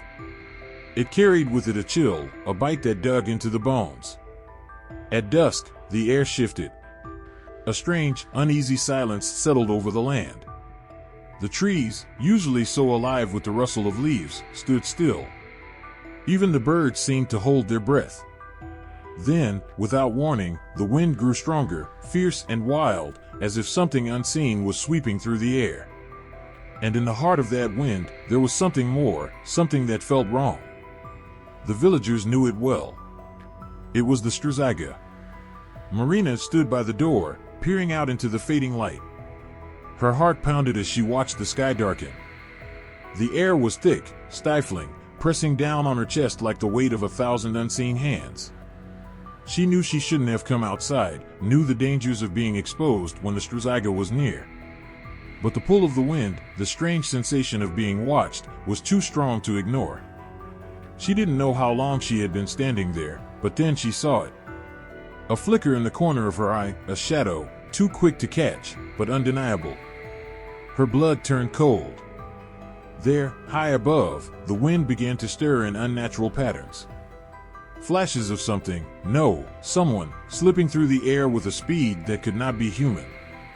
A screech filled the air, high-pitched and chilling, a sound that could crack glass. Marina's knees buckled as the wind tore through the trees, bending them low under its force. The screech grew louder, more insistent, and she knew. She knew what was coming. It was the Straziga. A creature of nightmares, twisted by hunger. Winged and bird-like, the Straziga was a creature that never stayed in one place for long, always shifting, always moving on the wind. Its body was gaunt, its limbs long and skeletal, and its wings, oh, its wings, were the size of the largest birds of prey, black as night with feathers that rippled with the wind, as though they had been woven from the very darkness itself. But it wasn't the appearance of the Straziga that made the villagers fear it. It was the emptiness in its eyes, the way it moved like the wind itself, faster than any human could track, its form almost invisible in the darkness. It was the predator who watched without ever being seen, who hovered just out of reach, never allowing its prey to escape. And Marina knew it. She could feel it, the way it was circling. Drawing closer. The Straziga was no ordinary vampire, no simple monster lurking in the shadows. It was something worse, something far more ancient, with a hunger that was impossible to sate. It was born of darkness, its bloodlust feeding on the living, its wings allowing it to fly through the sky with a grace that made it almost impossible to catch. With each beat of its wings, the wind would grow sharper, colder. The trees would shake as if in terror, and the air would fill with an unnatural stillness, broken only by the screech of the Straziga, a sound that could freeze the heart of anyone who heard it. Marina closed her eyes for a moment, but the wind only grew louder, stronger. She felt the unmistakable sensation of being watched. Her pulse quickened. She opened her eyes just in time to see the creature's shadow pass overhead, a blur of dark wings against the sky. The Straziga had found her. She turned to run, but the wind whipped around her, pushing her back toward the door. The cold fingers of fear gripped her chest. She knew what would happen if the Straziga caught her, how it would sink its teeth into her neck, draining her of life until she was nothing but a husk. It would feed. Desperation surged in her veins, but there was no escape. Not from the Straziga. It was everywhere, a presence that could slip between the cracks of reality and shadow, a creature that fed on fear, on souls, on life itself. The screeching grew louder, and then, all at once, the wind stopped. The trees fell silent. For a brief, unbearable moment, there was only stillness. It was as if time itself had stopped. Marina's breath came in ragged gasps as she stood frozen in place, hard hammering against her chest. Then she heard it, the soft, almost imperceptible sound of wings beating against the air, slow, deliberate, as if savoring the moment. The Straziga had landed. It wasn't far from her, just behind the trees, where its shadow fell like an eclipse over the land. Marina couldn't move. She didn't want to see it, but she couldn't tear her eyes away. The creature's figure emerged from the shadows, its thin, spindly limbs twisted and long, its face gaunt and pale, hollowed eyes staring into hers, empty but full of hunger. Its mouth was wide, jagged teeth gleaming in the dim light. Its wings beat once more, sending a gust of cold air that made her shiver. For a moment, Marina was paralyzed, frozen by the terrible beauty of it. She could see the truth in the Straziga's gaze, the promise of death, the inevitable. She could feel the creature's power, its endless hunger. And then, as if on cue, the Straziga screeched again, a sound so sharp it split the air like glass. That was when she realized it wasn't just a vampire. It was the wind itself, the darkness in the night, the scream of the sky. It fed on what it couldn't touch, on what it couldn't possess, on the fear of being taken, on the terror of being lost. The Straziga lunged forward with an unnatural swiftness, its claws outstretched, but before Marina could react, a burst of wind pushed her back into the house. The door slammed shut behind her. She was safe, for now. But as she slid to the floor, breathless, tears streaming down her face, she knew one thing: the Straziga would come again. And next time, it might not be the wind that saves her. The air trembled with a growing heaviness, the kind that fills your chest with a nameless dread. The sky, once a calm blue, began to twist, dark clouds spiraling above, thick and black. It wasn't just a storm, this was something much worse. There was a terrible power gathering, a force so ancient and raw that even the earth seemed to hold its breath. And then, it came. A mighty crack echoed through the heavens, shaking the very ground beneath. The sky split open with a blinding flash of light, as though the heavens themselves were tearing apart. The roar of thunder followed, shaking the bones of those who dared to listen. The winds howled, screeching with a force that could rip trees from their roots. It was not a storm. It was a battle, an age-old conflict between gods and monsters, between the forces of chaos and order. In the heart of this fury stood Perrin, his thunderous might crashing through the storm like a blazing beacon of light. His hammer, the weapon of gods, was raised high, crackling with raw energy. Perrin's face was stern, his eyes locked onto the monsters that twisted in the sky before him. They were the Thunderers, storm demons that had long sought to overthrow the gods, to plunge the world into eternal darkness. Their wings were dark as night, their eyes burning with the fury of the storm. They were creatures of chaos, born from the most violent storms, their power built from the raw, untamed energy of the heavens.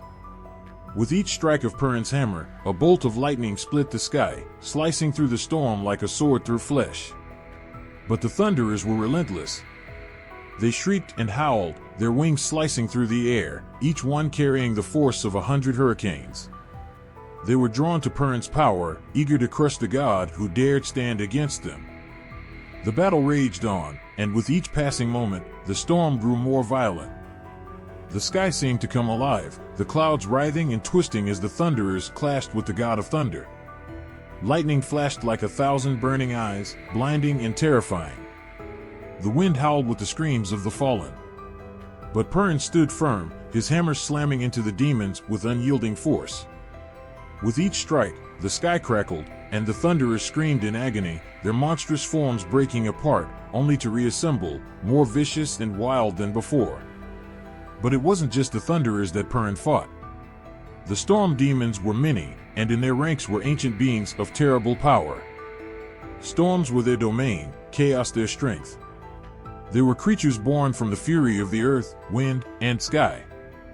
Their bodies were shifting, ever-changing, their forms as unpredictable as the storm itself. They were the embodiment of nature's wrath, the wild and destructive forces that could tear apart anything in their path. Perrin's eyes narrowed. He knew the battle could not last forever. The Thunderers were relentless, and their strength grew with every passing moment. But there was something else, something deeper at work. These were not just demons, they were part of something much older, much more dangerous.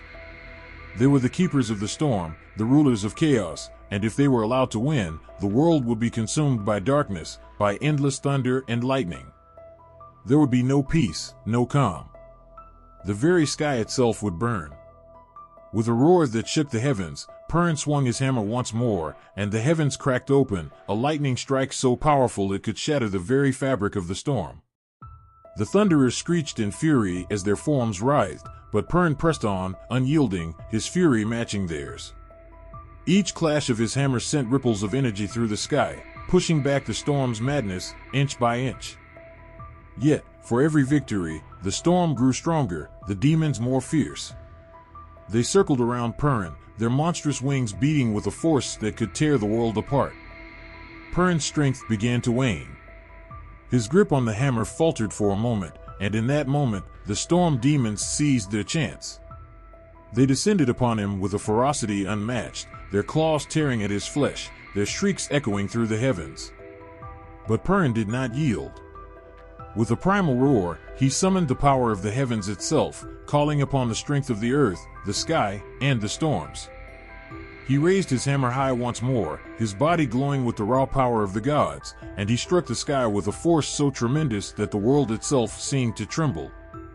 The storm shrieked, the Thunderers howled in agony, their monstrous forms shattering in a blinding flash of light. For a moment, there was silence. The air stood still, and the wind held its breath. The storm was broken. The battle was over. But as Perrin stood victorious, his body battered and bruised, he knew that this was not the end. The storm demons would return, stronger, angrier, and more determined than ever. They would never stop. The battle between the forces of chaos and order would rage on, an eternal struggle, fought with every strike of thunder, every flash of lightning. And so, as the sky slowly began to clear, Perrin stood tall, his hammer still blowing with the power of the storm. He knew that he would face the thunderers again, and again, and again. But as long as he stood, the storm would never conquer the world. The sky would never fall into darkness. Because in the heart of the storm, Perrin would always stand. And with every battle, with every clash, the winds would remember, there is no force stronger than the will of the gods. The wind howled through the forest, bending trees and tearing leaves from their branches. A storm was coming, but this wasn't just any storm. There was something alive in the air, a malevolent presence that filled the heart with dread. The clouds above twisted like dark, gnarled fingers, and the distant sound of thunder rumbled ominously, echoing across the land. It wasn't nature at work. This was something darker, something far more dangerous. Then, through the swirling mist, he appeared. A massive figure, half man, half beast, towering with a cruel and twisted grin. His body was that of a giant goat, its fur black and matted, its hooves sharp enough to tear through stone. Horns, twisted and gnarled like the branches of an ancient tree, rose from his head. His eyes gleamed with a fiery red glow, burning with mischief and malice. His presence was so powerful that the storm itself seemed to bow to him, swirling around his form like a living thing. Chort, the demon goat, was a creature of pure chaos. Born from the depths of hell, he ruled over tempests and storms, his laughter echoing like thunder in the sky. He was not like the other demons of the world. Where others sought power or domination, Chort found joy in destruction and the havoc he could cause. He was a trickster, a devil who danced in the heart of the storm, creating terror for the sheer thrill of it. He had no master, no god to serve, only the storm itself, which he bent to his will with ease. As Chort moved through the land, the very earth seemed to tremble beneath his hooves. The winds twisted violently, howling in his wake, and the skies darkened as if nature itself was retreating before his wrath. With each step he took, the world seemed to grow darker, colder. The birds took flight, fleeing from the madness that followed in his wake. Even the trees seemed to bow, their leaves falling like ash as he passed. He wasn't just a force of destruction. He was a creature of torment, a being that delighted in the suffering of those caught in his storms. His laughter rang out in the distance, echoing like the crash of thunder, sending shivers down the spine of any who heard it. It was the laughter of a being who had no care for the pain he caused, for the chaos he left behind. The wind itself seemed to carry his malice, twisting and turning with a mind of its own, guiding him wherever he pleased. But beneath his cruel exterior, there was a loneliness, a hunger that could never be satisfied. Chort wasn't just a demon. He was an outcast, a creature of isolation. While others had purpose, he existed in the storm, alone, his only companions the furious winds and the dark clouds that followed him wherever he went. It was this loneliness that drove his mischievous nature, his need to disrupt, to destroy, to watch the world burn with the fury of a storm. The chaos he created was not just for the thrill of it.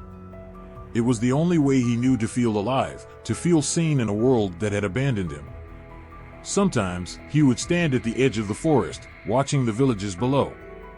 His eyes would narrow as he saw the people scurrying about, preparing for the storm he was about to bring. He could feel the fear rising in the air, like the electricity before a lightning strike.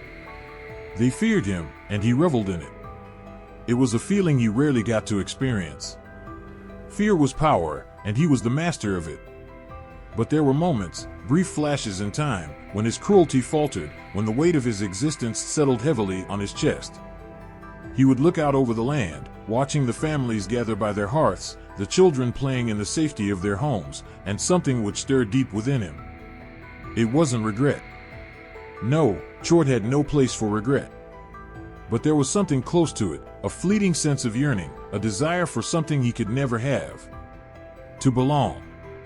To be loved, even if just for a moment. Yet that moment always passed, and the storm would return, more violent than ever. The winds would howl louder, the thunder would crack harder, and the villagers would once again pray for deliverance from the demon goat. But Chort could never be satisfied.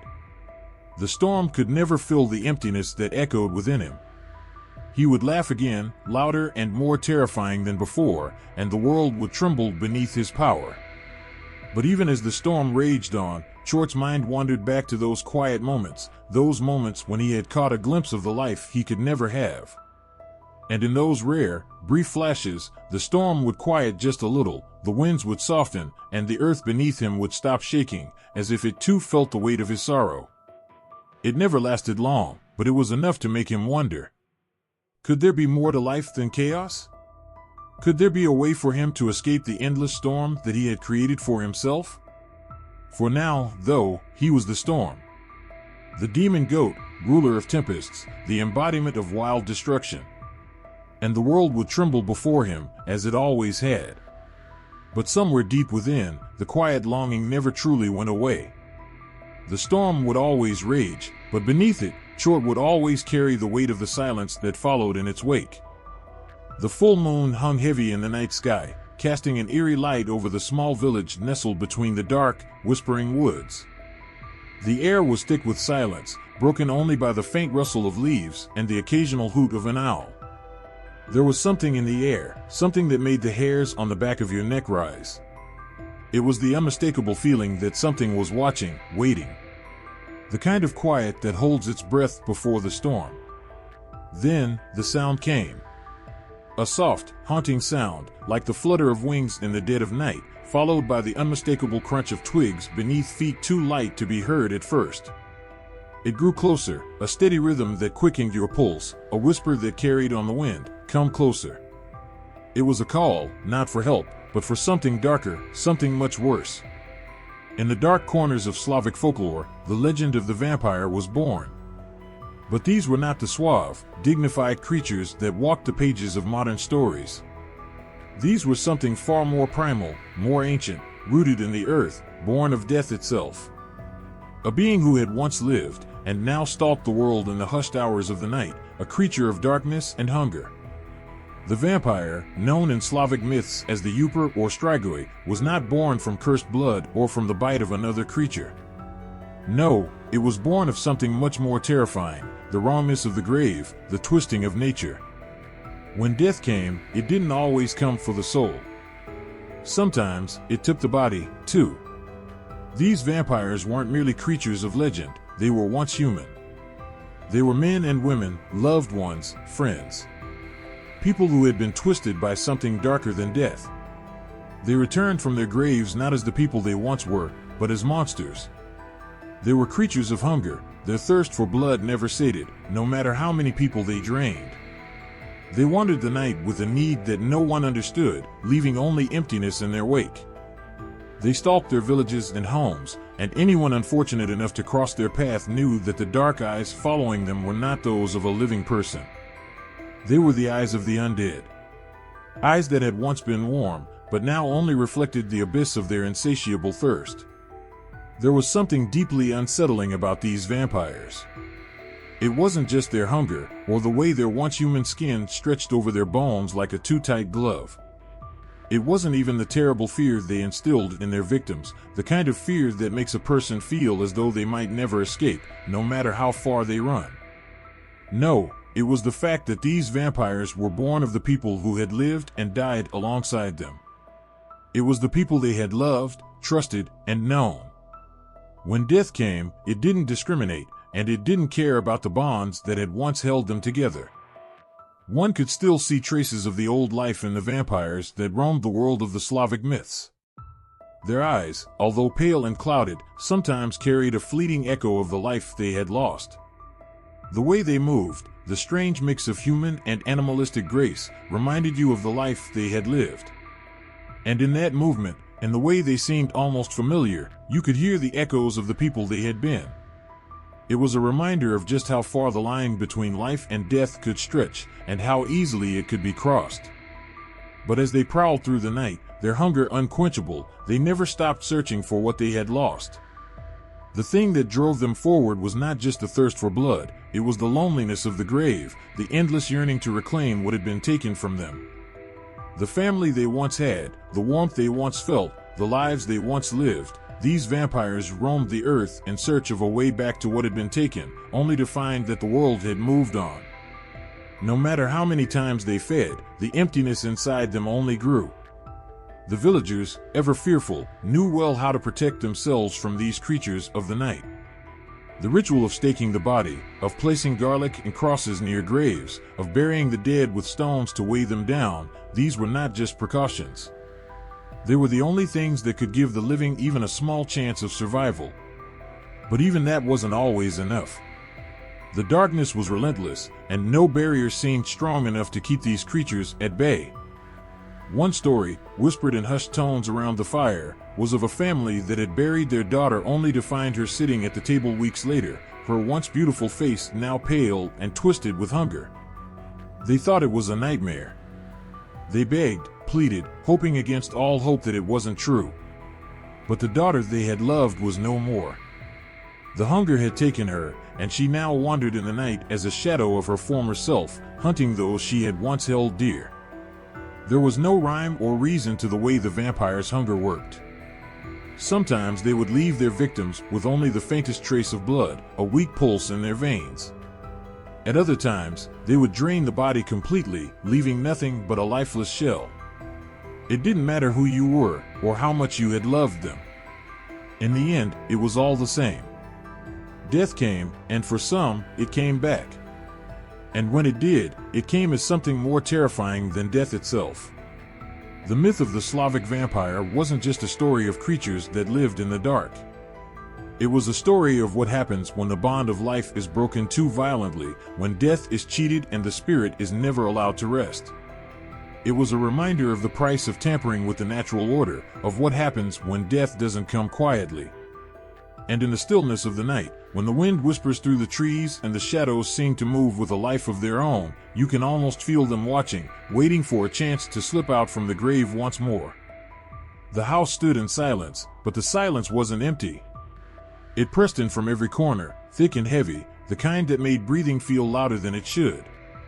The candle flickered nervously on the wooden table, as if sensing something unseen. Outside, the wind whispered against the shutters, but there was no comfort in it. The night felt stretched too thin, as though something was just beneath the surface, waiting. She hadn't left her house in days. Not since the funeral. Not since they buried him. The grave had been shallow, the frozen ground too stubborn to yield more than a few feet. They laid him there with trembling hands, fastening the nails into the coffin with hurried, uneven strokes. Her brother had gone pale when the last shovel of dirt fell. He wouldn't speak about it, but she could see it in his eyes. The fear. They had all felt it. But sometimes, the dead don't stay buried. It started with the sounds. At first, they were faint, just the creak of a floorboard upstairs or the scrape of nails along the outside wall. She blamed it on the wind, but the wind doesn't mimic footsteps. Nor does it carry the soft, rasping sound of breathing in the corner of a room when no one is there. By the third night, the noises stopped altogether. That's when she saw him. It wasn't the man they had buried. It wore his face, yes, but the eyes were wrong. Too sharp, too hungry, as if something else was looking out from beneath his skin. The mouth curved, but it wasn't a smile. It was something darker, something that watched with the patient stillness of a predator. He said nothing. He didn't have to. She knew what he wanted. The old ones called them by many names, Strigoi in hushed tones, or Wordalak when the shadows seemed too long. They were not ghosts, nor were they vampires in the way of distant, foreign legends. They were revenants, torn from the grave by their own bitterness, hatred, or hunger. They wore the skin of the dead but moved with the hunger of something worse. The Strigoi could be anyone, a family member, a friend, or a stranger who died with rage in their heart. It was said that those who were wronged in life or carried grudges past death could return, dragging their decaying bodies back to the living. The Wordalak, however, was more insidious. It didn't just return to haunt, it returned to feed. And worse, it sought to turn those it loved most into creatures like itself. The transformation was never immediate. It began slowly. First, the victim felt cold, no matter how close they sat to the fire. Then came the dreams filled with eyes watching from the dark and hands pulling at them from beneath the earth. The thirst followed, but no amount of water could satisfy it.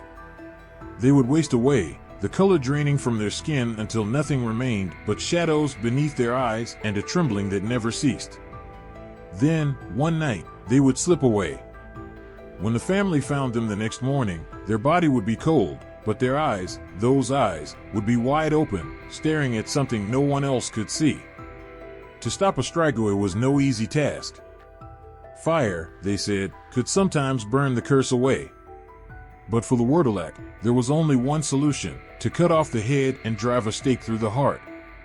Some whispered of harsher methods, once too grim to speak aloud, for the Wurdelak was not bound by daylight. It could return even when the sun hung bright in the sky, its footsteps leaving no trace in the snow. The villagers knew the signs. When a cow refused to give milk or a rooster crowed at the wrong hour, they knew to keep their doors shut and hang garlic by the windows. But garlic was never enough for the Wurdelak. It was not kept away by mere symbols or whispered prayers. A child had once been taken by a Wurdelak. She had wandered too close to the woods after sunset. When they found her, she was standing just beyond the trees, pale and shivering. Her mother cried and wrapped her in blankets, but by the next full moon, the child's laughter had changed. It was too soft, too hollow. By the second moon, she no longer ate at the table, only sat there, staring at the fire with eyes too dark to belong to a child. No one dared to say it aloud, but they knew what she had become. In the dead of night, the mother took her child to the river's edge and held her tightly, whispering prayers she barely remembered. When she let go, the water swallowed the child whole. They said the mother wept for weeks, but by the next spring, no strange laughter haunted the village. Even now, some believe the Strigoi still walk among the living, their faces familiar, their footsteps light. You might pass one on the road and never know, not until their eyes linger just a little too long, or their shadow stretches in ways shadows shouldn't. And if you hear your name whispered late at night, but no one stands at your door, lock it. Lock it tight and pray the nails hold in the coffin. Because sometimes, the dead aren't ready to stay dead. The lantern flickered as she stepped carefully along the narrow forest path. The air hung thick, still as glass, but every so often she caught the faintest sound of leaves stirring without wind. Her grandmother's voice echoed in her head, reminding her why no one walked this way after sundown. But the grave had been too shallow, and now her brother wouldn't rest. She tightened her grip on the lantern, the warm light pooling at her feet. Somewhere beyond the trees, the river murmured softly. It was said the water led lost souls away, if they could find it. But those who couldn't drifted here, caught between the worlds, forever lingering in the dark. The villagers whispered about them with lowered voices, the Nav, the spirits of those who had died unfinished. Some were taken too soon, others carried burdens too heavy to let go. A life left undone was dangerous. It bound them to the land like shadows that never faded. She stopped near the tree line, listening. The night seemed too quiet now, as if even the birds dared not sing. Her heart quickened. She could feel it, something close, something watching. The Nav didn't always show themselves. Sometimes it was only a cold breath down the back of your neck, or the way the candle flickered without cause. Other times, they stood just beyond the edge of the light, waiting. Her grandmother had once told her that the Nav could follow the living, drawn to their warmth, hoping for one last tether to the world they left behind. If you looked too closely, you might see them standing near the corner of a room, hands hanging limp at their sides, eyes hollow and glassy. But they were not malevolent, not always. A soft cry broke the stillness. Her breath caught in her throat. It sounded small, fragile, a child. Her fingers trembled around the lantern's handle. No one in the village spoke of a child lost recently. But the Nav didn't only belong to the present. They stretched back through time, lingering long after names were forgotten. The crying grew closer, each sound tugging at something deep inside her. The villagers told stories of the Nav who took the shape of children, standing barefoot by the riverbanks or waiting beneath trees, their heads tilted to the side as if listening for something. They wouldn't speak, but their eyes would meet yours, and for a moment, they almost looked alive. Almost. But to follow them was to never return. She stepped back, forcing herself to breathe. The crying faded as suddenly as it had come, leaving behind a silence that felt heavier than before. They said the Nav didn't seek to harm the living, but that wasn't always true. Some returned angry, furious at the injustice that tore them from life. Those spirits brought misfortune, sickness, or worse. Cattle would fall ill, crops would rot overnight, and entire families would be driven from their homes by unseen hands scratching at their doors. The worst were the ones who died without burial. Without proper rites, they wandered aimlessly, their faces stretched and gaunt, eyes sunken as if the weight of their unfinished life bore down on them. Her grandmother had told her about the man who tried to ignore the Nav that called his name outside his window each night. He locked his doors, closed his shutters, and whispered prayers to keep them at bay. But the Nav are patient. One night, when he could no longer bear the voice, he opened the door. The next morning, the house stood empty. The lantern's light shivered. She forced herself to walk faster, every step echoing louder than the last. The river wasn't far now. Her grandmother had always said the Nav feared water. The river was the boundary between their world and the next. It was the only place where they couldn't follow. But as she neared the edge, she saw them. They stood along the water's edge, pale figures cloaked in moonlight. None of them moved. Some stared down at their hands as if trying to remember what it felt like to hold something. Others looked to the sky, empty eyes searching for stars they could no longer see. And then one turned. Its face was hollow, skin stretched tight over bones that seemed too thin, too brittle. Its lips parted as if to speak, but no sound came.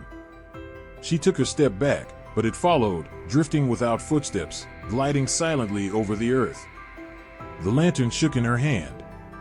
Her grandmother had told her what to do. She knelt, pressing her palm against the cold earth. "Speak their names." Her voice trembled as she whispered the names of the dead, one by one. Names she remembered from gravestones, from stories passed down by the fire.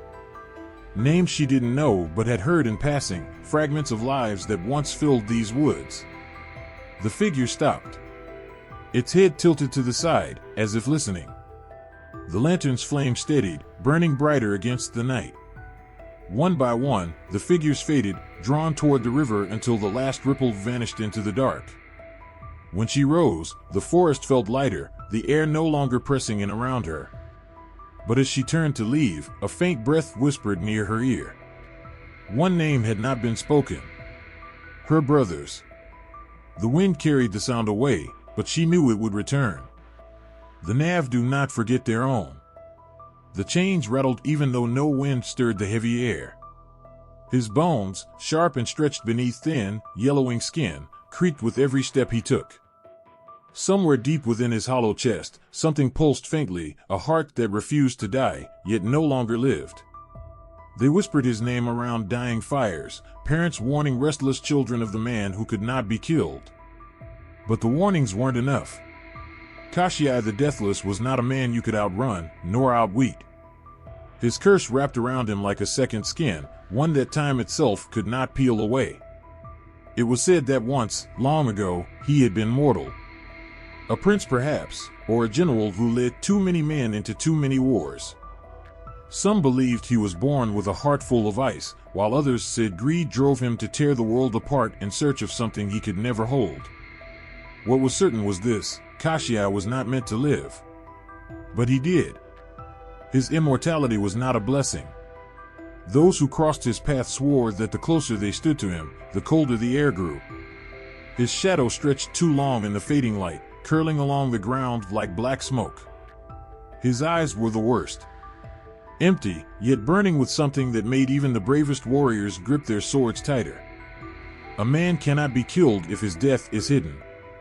Kashia knew this. He had torn his own soul from his chest and hidden it far away, locking it inside a needle. The needle he placed inside an egg, the egg inside a duck, the duck in a hare, and the hare in a chest of iron that lay buried beneath the roots of a twisted, black tree. To kill him, one would have to find the chest, chase the hare, catch the duck, break the egg, and snap the needle. No one ever had. Many tried. None returned. It was said that Kashia could hear the faintest echo of footsteps near his tree. If someone drew too close, he would rise from his lair, following the sound with a patience that only the immortal possess. He was not quick, but he did not need to be. One by one, his enemies fell to the ground as if the weight of death itself pressed down on their shoulders. Kashia would stand over them, head tilted to the side, watching until their final breath slipped away. Sometimes, he didn't need to kill. Kashia had a taste for beauty, but not in the way mortal men did. It was not love that drew him to women, but the promise of something fragile. Something breakable. Those he took vanished from their homes, leaving behind nothing but silence and the faint scent of withering flowers. He kept them locked away in towers, hidden behind thick stone walls that no light could pierce. Some went willingly, hypnotized by the quiet lull of his voice. Others tried to run, but Kashia always found them. And when they grew old, he did not. Kashia could never love, not truly. How could something bound to eternity ever understand the heart of something so fleeting? But he would watch. He would linger at the edges of the world, waiting for the moment when their souls slipped from their bodies. He collected their last sighs like trinkets, storing them somewhere in the hollow space between his ribs. It was said that Kashia's immortality was not his greatest weapon, his patience was. Years passed like falling leaves, and yet he remained, untouched by rust or rot. Even the forest around his hidden chest withered under the weight of his presence, the trees twisted and blackened. No bird sang there. No deer wandered through the roots. But if you listened carefully, sometimes you could hear faint footsteps circling the old iron chest beneath the ground, as if Kashia stood there, waiting. Some believed that one day, a hero would come. Someone brave enough to find the chest and break the needle, someone whose heart burned hot enough to melt the ice that bound Kashia's soul. But others knew better. Kashia was not a villain who could be slain with swords or fire. He did not bleed. He did not sleep. Kashia was death's shadow, always just behind you, silent and unshakable.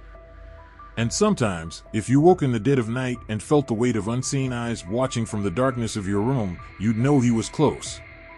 Listening. Waiting. The ground trembled beneath their feet, and the air was thick with a strange, oppressive heat.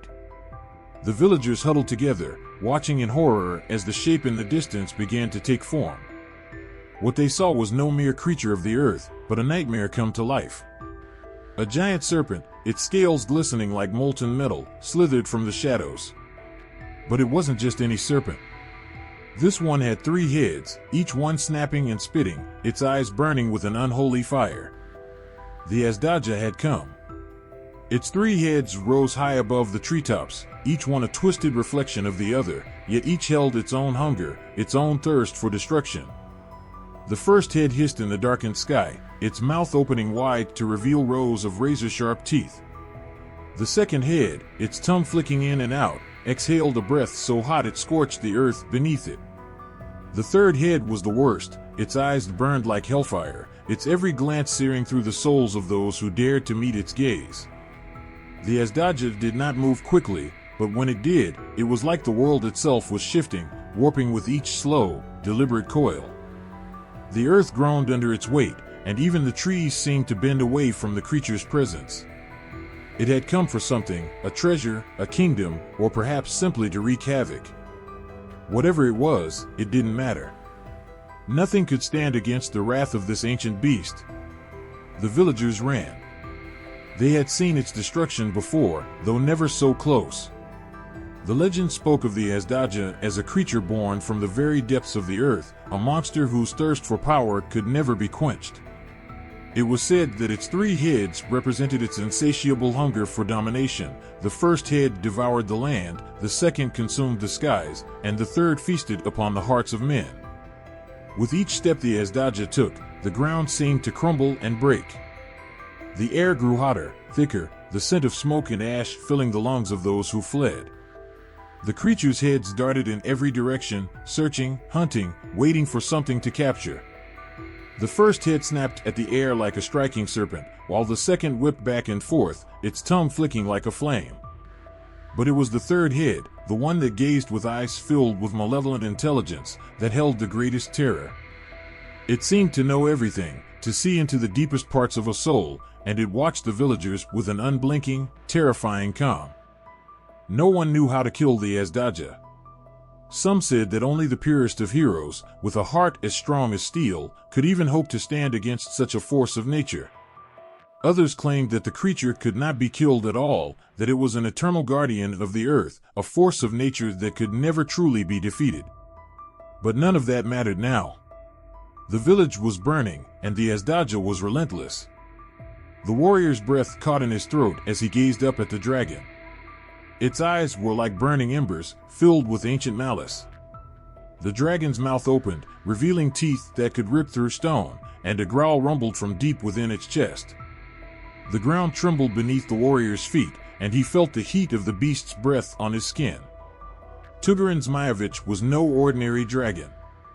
He was a creature of legend, an adversary born from the darkest corners of myth, a being so powerful that the mere sight of him was enough to shatter the spirits of men. His wings, vast and menacing, beat with the force of a storm, and the air around him crackled with the intensity of his fury. As he circled overhead, the warrior knew that he was facing something that no man had ever dared to defeat. But he was not afraid. Not anymore. The dragon's roar split the air, deafening in its ferocity. The warrior raised his sword, its blade gleaming like a sliver of light in the encroaching darkness. He would not run. He would not hide. With a cry that was equal parts fear and fury, he lunged forward. The clash was like thunder. The warrior's sword met the dragon's scales, but it barely made a mark. Tugarin Zmajevich snapped his jaws, the force of his attack sending the warrior flying backward. But the man was not defeated. He rose again, determination burning in his eyes. The battle raged on, the warrior using every ounce of his strength and skill to strike the dragon, but the beast was relentless. Each time the warrior thought he might land a blow, the dragon retaliated with a devastating force. His sword was chipped and worn, his body bruised and bloodied, but still, he fought on. Every strike he landed seemed like a fleeting victory, every time he was thrown aside felt like a failure. But he would not stop. He could not. As the battle stretched on, the warrior realized something. The dragon was not just a monster. It was something more, a reflection of his own darkest fears, his deepest grief. The dragon had been a man once, too, but had allowed himself to be consumed by greed, by a hunger for power that could never be satisfied. The warrior saw now that this was a battle not just for his life, but for his soul. He could not let himself fall into the same darkness. With one final, desperate effort, the warrior drove his sword deep into the heart of Tugarin Zmajevich. The dragon howled in agony, a sound that shook the very earth, but it was too late. The beast fell to the ground, its massive form crashing with a thunderous roar. The warrior stood over it, breathing heavily, his body trembling, his sword dripping with the dragon's blood. Tugarin Zmajevich, the great draconic adversary of heroes, had finally been defeated. But in the silence that followed, the warrior knew that the victory had come at a great cost. The dragon's death marked the end of an era, but it also marked the beginning of a new chapter, one where the darkness could no longer claim victory, and where the hero's courage would stand as a beacon for all to see. The sound of hooves drummed through the darkened night, echoing across the endless plains. But these weren't the peaceful sounds of a herd, no, these were different. They were sharp, jagged, and filled with an eerie unease that sent chills up the spine. It wasn't the kind of noise you'd hear from grazing cattle or calm horses. It was something else, something wild, something ancient. The earth trembled beneath the weight of creatures that shouldn't exist, creeping across the fields with a hunger that was insatiable, a thirst for destruction that was endless. The herders, wise in the ways of the land, had seen it before. It was always the same. Just before dawn, when the world was still heavy with the mist of the night, the plains monsters would appear. Creatures born from shadows, forged by the very fears of those who lived close to the earth, they were drawn to the livestock, to the cattle and the harvest. They thrived in darkness, their bodies twisted into grotesque forms, their eyes glowing with an unnatural hunger. They were a threat no farmer could ignore. These creatures didn't just hunt, they destroyed.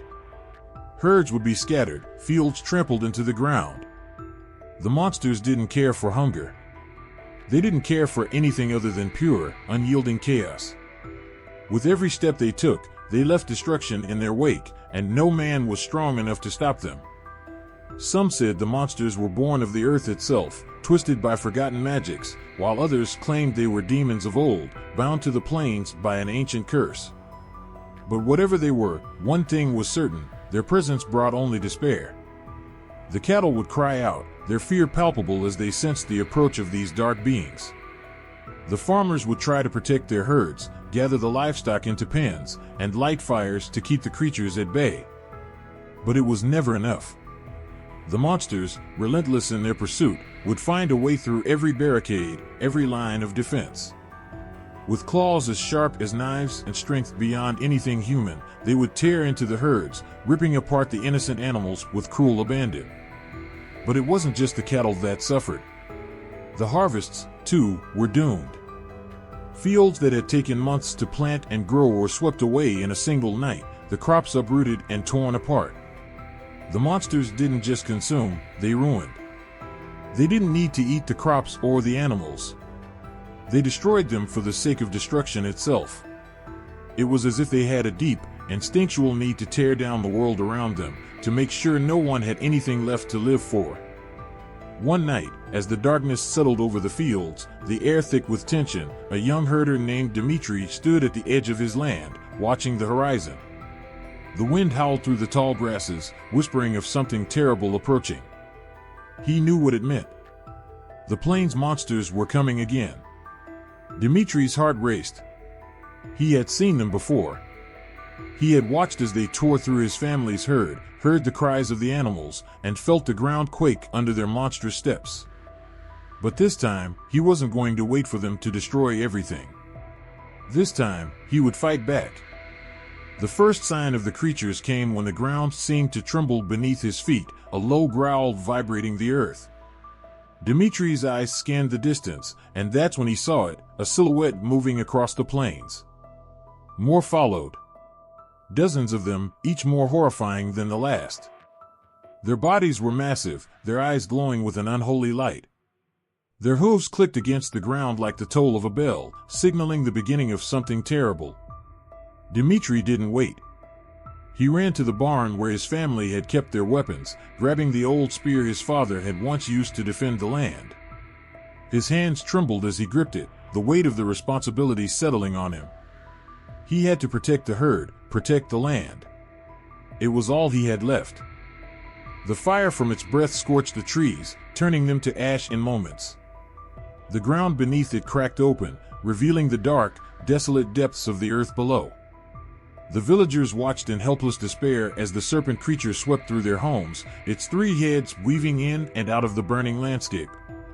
It was as if the earth itself was swallowing them whole, devoured by the creature's insatiable hunger.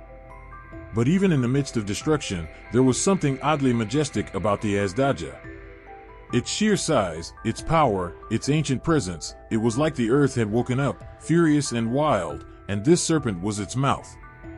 The heads, each one moving in its own rhythm, seemed to have a purpose beyond destruction. They communicated with one another in silent ways, coordinating their movements with the precision of a machine. As if each head had its own plan, and together, they formed something far greater than the sum of their parts. For those who dared to get close, there was no escaping the feeling that the creature was more than just a mindless beast. It was a force, a manifestation of the chaos and power that lay hidden in the very bones of the world. Some said that to look into its eyes was to gaze upon the face of eternity itself, that there was no escape, no refuge, from the Azdaja's gaze. But as the villagers scattered, there was one person who refused to leave. A man, with his sword drawn, stood at the edge of the village, facing the beast. His body was tired, his legs trembling, but he refused to back down. He had heard the stories, just like everyone else. He knew that this creature was not something that could be defeated by ordinary men, but still, he stood firm. The first head of the Azdaja reared back, its jaws opening wide, ready to strike. The man stepped forward, raising his sword high. But in that moment, the second head lunged forward, its hot breath washing over him, knocking him to the ground. The man struggled to rise, but the creature's third head watched him with cold, calculating eyes. It knew what he was about to do, and it wouldn't allow it. With a single, swift motion, the Azdaja's jaws closed, crushing the man beneath its weight. His sword clattered to the ground, the hilt still clenched in his lifeless hand. The village, once a place of life, was now nothing more than ashes and ruins. The Azdaja, satisfied for now, slowly withdrew, its massive form coiling back into the darkness. Its heads moved in unison, retreating into the shadows, leaving behind only the echoes of their terrible presence. The earth, for a moment, seemed to sigh in relief, as if the world itself could now rest, but there was no peace. Only the knowing that the Azdaja would return. It always did. And somewhere, deep within the earth, the three-headed serpent waited. The wind howled through the forest, carrying with it the scent of burning wood and the taste of something ancient. There, amidst the twisted trees, a shadow moved, a creature with scales like dark metal, wings that cut through the air like blades, and eyes that glowed with a fierce, unrelenting fire. It was Tugarin Zmajevich, the dragon whose very name was enough to silence the bravest of warriors. A being of legend, a creature born from the depths of darkness and myth. No one dared to speak of him lightly, for his wrath was more terrible than any storm, and his power could shatter kingdoms. He had long been the bane of heroes, a beast that thrived on fear and destruction. Where his shadow fell, hope withered. His voice, a rumbling growl, carried across the land, striking fear into the hearts of all who heard it. His eyes, burning with malice, saw through the bravado of men, discerning weakness and fear like a predator sizing up its prey. The villagers had long whispered stories about him, the way he would swoop down from the mountains, his massive form blocking out the sun. He would take what he wanted, gold, treasures, and, at times, the lives of those who stood in his way. None who had ever faced him had returned to tell the tale. It was said that Tugarin Zmajevich had once been a man, a hero in his own right, but greed and envy had twisted him, turning him into the monster that now roamed the skies. Some even said that his heart had been consumed by the very dragon that now controlled him, a heart so cold and cruel that it could no longer feel anything but hunger for power. And so, he had become something far worse than a mere man, he had become a nightmare. But the world was not without its champions. Far below, beneath the canopy of trees and through the mountains that stretched towards the heavens, a warrior prepared to face the dragon. He had heard the tales, known the legends, and seen the terror that Tugarin Zmajevich had wrought. But there was something within him, something that refused to let the dragon's reign go unchallenged. His sword gleamed in the dim light of the setting sun, a symbol of everything he had vowed to protect. He had lost so much to the dragon's terror, his family, his home, his peace, and now he was determined to face Tugarin Zmajevich. The thought of the battle filled his chest with a mixture of dread and defiance, but he would not back down. He could not. Not after all that had been lost. He climbed the jagged cliffs, the wind whipping at his face, the storm building as he drew closer to the place where the dragon was said to dwell. The air grew thick with the promise of danger. Thunder rumbled in the distance, as if the very heavens themselves were warning him of the reckoning to come. Still, he pressed on, his heart pounding with each step. And then, there it was, the dragon's lair. The ground was scorched, the earth itself blackened by the fires that had long burned in the heart of Tugarin Zmajevich. The warriors stood at the entrance, staring into the cavern, where the shadows seemed to stretch forever, reaching out like fingers that sought to pull him into the depths. He knew what he was up against. He had heard the stories of the dragon's power, of how it could breathe fire so hot it turned the very air to ash, of how its scales were impervious to the strongest of weapons, and how its roar could shatter the courage of the boldest heart. But none of that mattered now. The warrior had come too far to turn back. His heart was steady, and his resolve was unbreakable. Suddenly, there was a movement, an almost imperceptible rustle of air, followed by the sound of heavy wings beating against the wind. And then, in an instant, the great form of Tugarin Zmayevich emerged from the shadows. His massive body blocked the sky, and for a moment, it felt as though the world had gone still. The creatures were closing in. He could hear their snarls now, see the gleam of their teeth. They were hungry for destruction, but Dmitri was determined not to let them take everything. He faced them, his chest rising and falling with every breath. His mind raced with fear, but also with a burning resolve. He wouldn't let them take his family's livelihood. He wouldn't let them win. The battle was fierce. Dmitri fought with everything he had, the spear cutting through the air with deadly precision. But no matter how many times he struck, the creatures just kept coming. They were too strong, too relentless. One beast lunged at him, its massive jaws snapping just inches from his face. Dmitri stumbled backward, his heart pounding in his chest. He could feel the weight of his ancestors behind him, pushing him forward. He couldn't stop now. For what felt like hours, Dmitri fought with every ounce of strength he had, trying to push back the monsters that were threatening everything he loved.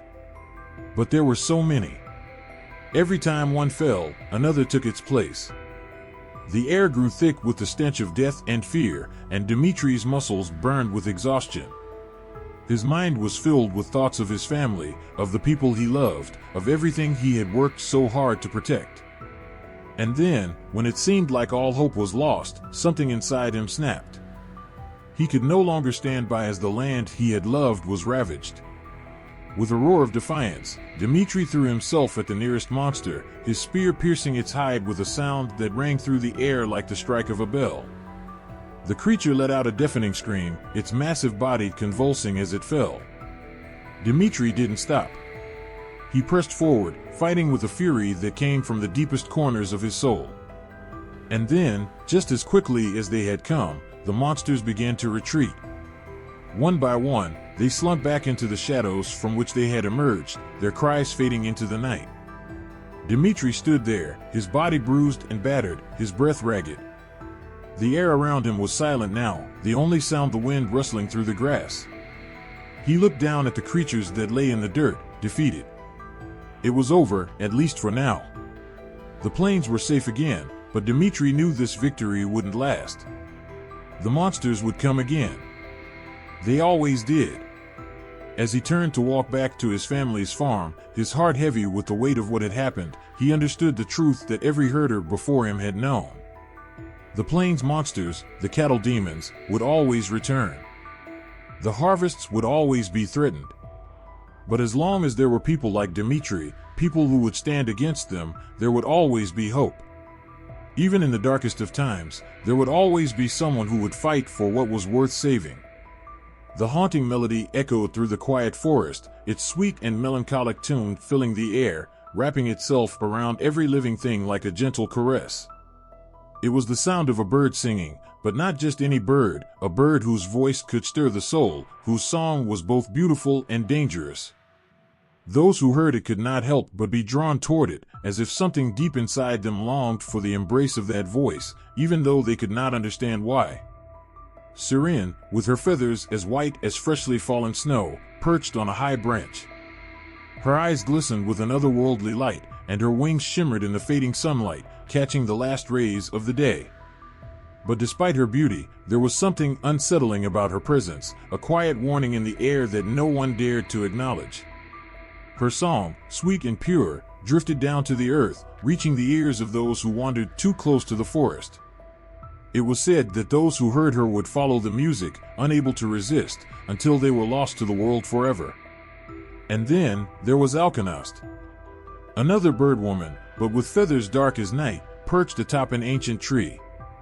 Her song was even more powerful than Seren's, a melody that could both soothe and destroy. While Seren's song led listeners to their doom, Alknost's voice could fill a person with a sense of peace, an almost unbearable calmness. It was a peace that blurred the lines between life and death. Her presence in the forest was like an unspoken promise, a warning wrapped in beauty, a call to the deepest part of the heart. Her voice could make you forget the world around you, drawing you into a trance where nothing else mattered but her music. Those who ventured too close to these creatures, whether Seren or Alknost, were never seen again. The birds would sit high in the trees, their haunting melodies weaving through the air like a spell, and the travelers would be drawn in. Some would smile, feeling as if they had finally found the peace they had been searching for.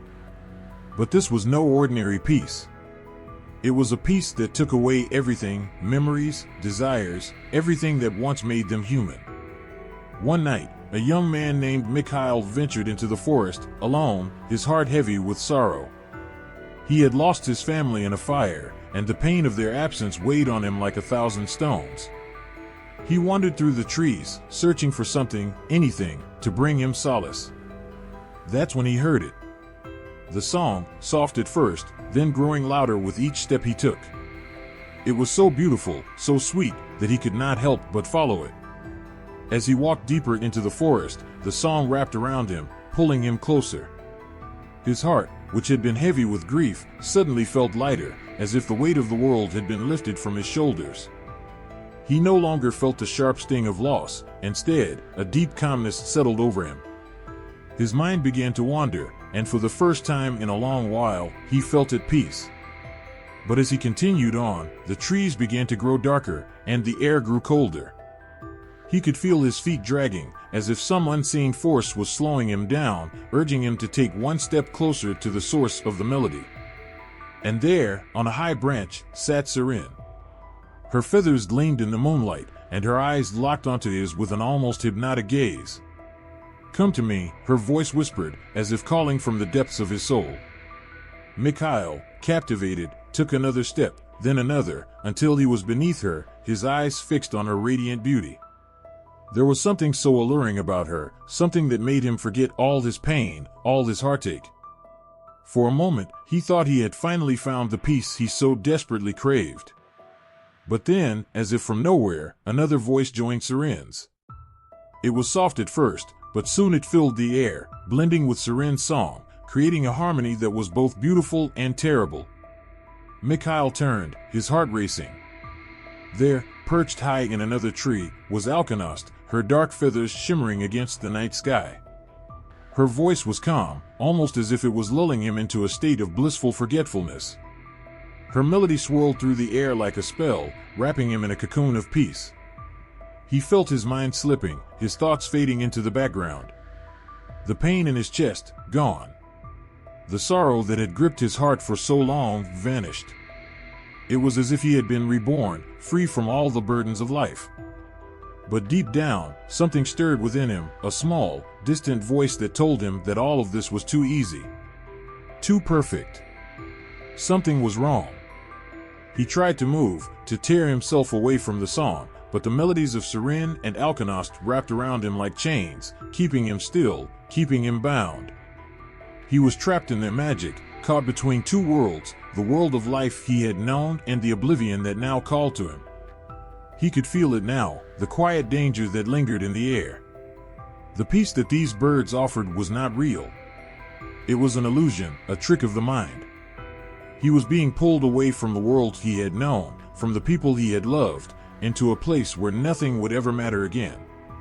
And yet, a part of him, the part that was still alive, still human, knew that he couldn't stay here forever. There had to be more to life than this.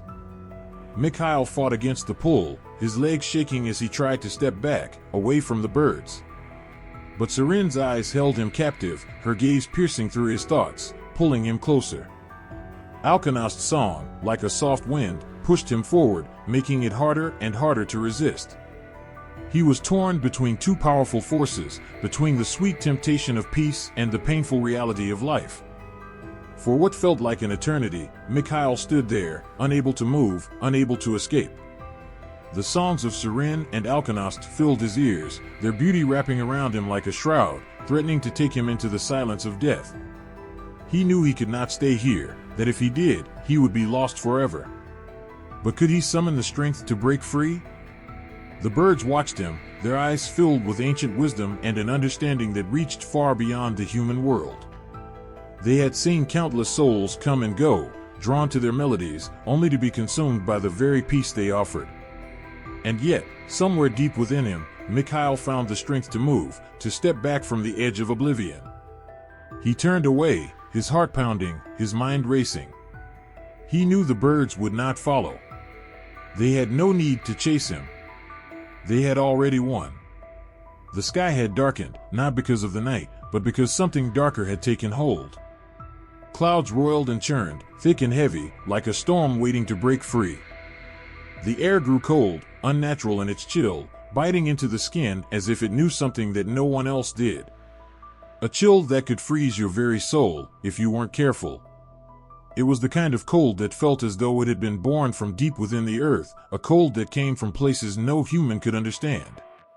And there, at the heart of this unnatural darkness, stood Chernobog, the god of darkness, of all that was wicked and vile. He was no mere shadow, he was the shadow that swallowed everything. His presence was like an eclipse, blotting out the sun, turning day into night. A god born of fear, hatred, and despair, his very name echoed through the world like a curse. When people spoke of him, they whispered, as though even saying his name could bring him closer, could make his shadow fall over them. His eyes, dark as a starless sky, seemed to see through everything, piercing deep into the hearts of those who dared meet his gaze. His very being radiated coldness, an emptiness that sucked the life out of everything it touched. His skin was like stone, cracked and worn with centuries of suffering, yet it still held an eerie power, as if every crack and fissure was a story, a nightmare, a memory of the pain he had caused. Chernobog did not walk alone. His minions followed, twisted creatures of darkness and despair. They were his servants, his soldiers in the war against light, against hope, against all that was good in the world. These were no simple monsters, they were born from the depths of suffering, twisted by Chernobog's will into forms that no mortal mind could comprehend. Their eyes glowed like embers in the night, their bodies distorted and malformed, yet there was a terrifying grace to their movements. They were not just mindless beasts, they were creatures of purpose, driven by the will of the dark god himself. One such minion, a hulking figure with arms like tree trunks, walked beside Chernobog, its breath coming in heavy, rasping gasps. Its skin was like the bark of an ancient tree, dark and gnarled, but with a strange pulsating energy beneath it. The ground trembled with every step it took, as if the very earth feared its presence. It was a being of destruction, a creature whose mere existence was a threat to everything around it. And the whispers, they were everywhere. In the wind, in the trees, in the very earth beneath your feet. They told tales of how Chernobog and his minions would come when the world had grown weak, when the light of hope had dimmed, when the hearts of men had grown cold and indifferent. They told of the times when the darkness would rise, and no one would be left to stand against it. Those whispers, chilling in their certainty, filled the air with a sense of dread that gripped the heart and never let go. There were stories told in hushed tones by those who had seen the darkness and lived to tell the tale, stories of whole villages swallowed by the darkness, of people who had vanished into the night, never to be heard from again. Those who had dared to stand up to Chernobog were never seen again, their screams lost in the night, swallowed by the eternal blackness that he brought with him. But no one had dared to speak louder than the one who had seen it firsthand. A warrior named Ivan, whose family had been taken, whose village had been consumed by the dark god's shadow. He had come to know what true fear was. He had felt the icy fingers of darkness curl around his heart, and he had felt the weight of despair drag him down into a place where there was no escape. But Ivan had survived. He had survived because he had done what no one else dared to do. He had faced Chernobog himself. The night had been thick with fog, and the moon hung low in the sky, as though it was afraid to shine too brightly. Ivan had stood at the edge of the forest, where the trees seemed to bend and twist unnaturally, as if the land itself was afraid of what lay beyond. He had heard the low, guttural growls of Chernobog's minions, their voices rasping through the air like a chorus of death. Then, from the depths of the forest, he had seen it, Chernobog, his dark form standing tall and imposing, like a shadow that consumed everything in its path. His eyes glowed with a terrible light, burning with the power of an ancient evil that no man could hope to understand. And at that moment, Ivan had felt something deep within him break, something fragile and precious that he had thought was untouchable. Fear. A true, bone-deep fear. But Ivan had not run. He had faced the darkness, sword in hand, knowing that this battle could be his last. He had charged toward Chernobog, his heart pounding, his breath coming in shallow gasps, ready to fight for the memory of those he had lost. The ground beneath his feet had cracked and trembled, as if the very earth was protesting his defiance, but he had kept going. Chernobog had stood still, his minions surrounding him like a dark army, their eyes fixed on Ivan as he approached. And then, just as Ivan had raised his sword, the air had gone still. An unnatural silence had fallen over everything. Even the wind had stopped, holding its breath. Ivan had felt his blood run cold as Chernobog's voice echoed through the forest, a voice that was both a whisper and a roar, the voice of a god. "You think you can defy me, mortal?" the god had asked, his voice like the crunch of bones beneath a heavy boot. Ivan had lifted his sword higher, his grip tightening. But even as he had braced himself for the battle, he had felt something shift in the air. The ground beneath his feet had cracked open, revealing the darkness below, and from it, Chernobog's minions had surged forward, their claws and teeth glinting in the dim light. They had come for him with a hunger that was nothing like he had ever known. It had been a fight like no other. Ivan had fought with every ounce of strength he had, his sword flashing in the moonlight, cutting through the darkness. But the minions had kept coming, their numbers endless, their hunger insatiable. And through it all, Chernobog had watched, his eyes glowing with amusement, as if he knew that Ivan's fight was already doomed. In the end, Ivan had fallen to his knees, his strength spent, his body broken. And as the darkness closed in around him, he had heard Chernobog's voice once more, cold and uncaring. "You fought bravely," the god had said. "But even bravery cannot withstand the darkness." The last thing Ivan had seen before the darkness consumed him had been Chernobog's eyes, burning with an ancient, cruel power that would never die. And now, the whispers grew louder, spreading through the land, telling the story of the dark god and his minions, creatures born from the deepest shadows, beings who fed on fear and suffering. They were coming, and no one would be spared. The wind howled through the trees, its icy fingers brushing against the frozen earth. The world was silent, but it wasn't the peaceful quiet that one might expect with a blanket of snow. It was an oppressive stillness, as though even the air held its breath, waiting for something. And then, from the distance, a shadow moved across the snow. It wasn't the shadow of any living creature, for nothing living dared move in such cold. It was a presence, an ancient, cold presence. Morana, goddess of death. The very name sent a chill down the spine, for it was not just the name of a goddess, but of winter itself. She was the embodiment of the season's harsh grip, a force that had no compassion and no mercy. When she came, life withered and shriveled, and warmth fled from the world. Her touch was final. No one had ever escaped the icy clutch of her power, and no one ever would. Her step was slow, deliberate. Every movement exuded a terrible elegance. The pale, lifeless landscape seemed to bow before her, as though the earth itself knew that her reign would bring only cold and death. Snowflakes drifted down from the sky, swirling in an eerie dance, each one touched by her power, each one carrying the weight of sorrow and finality. The wind stirred again, and this time, it carried something more than cold. It carried her presence, like a shadow that swallowed everything in its path. Her form was as unearthly as her power. Cloaked in a robe of frozen mist, her face was pale, almost ghostly, with lips as blue as ice and eyes that burned with an unsettling, frozen fire. There was a sadness in her gaze, but it wasn't the sadness of loss, it was the cold sadness of inevitability. She did not cry for the lives she took, for they were never her concern. She was above such things. She was the end. and nothing could escape her grasp. Around her, the world shifted. Her footsteps left no marks in the snow, as if the earth itself feared to acknowledge her presence. The creatures of the forest huddled in their dens, knowing that to venture out now was to invite an end they could not survive.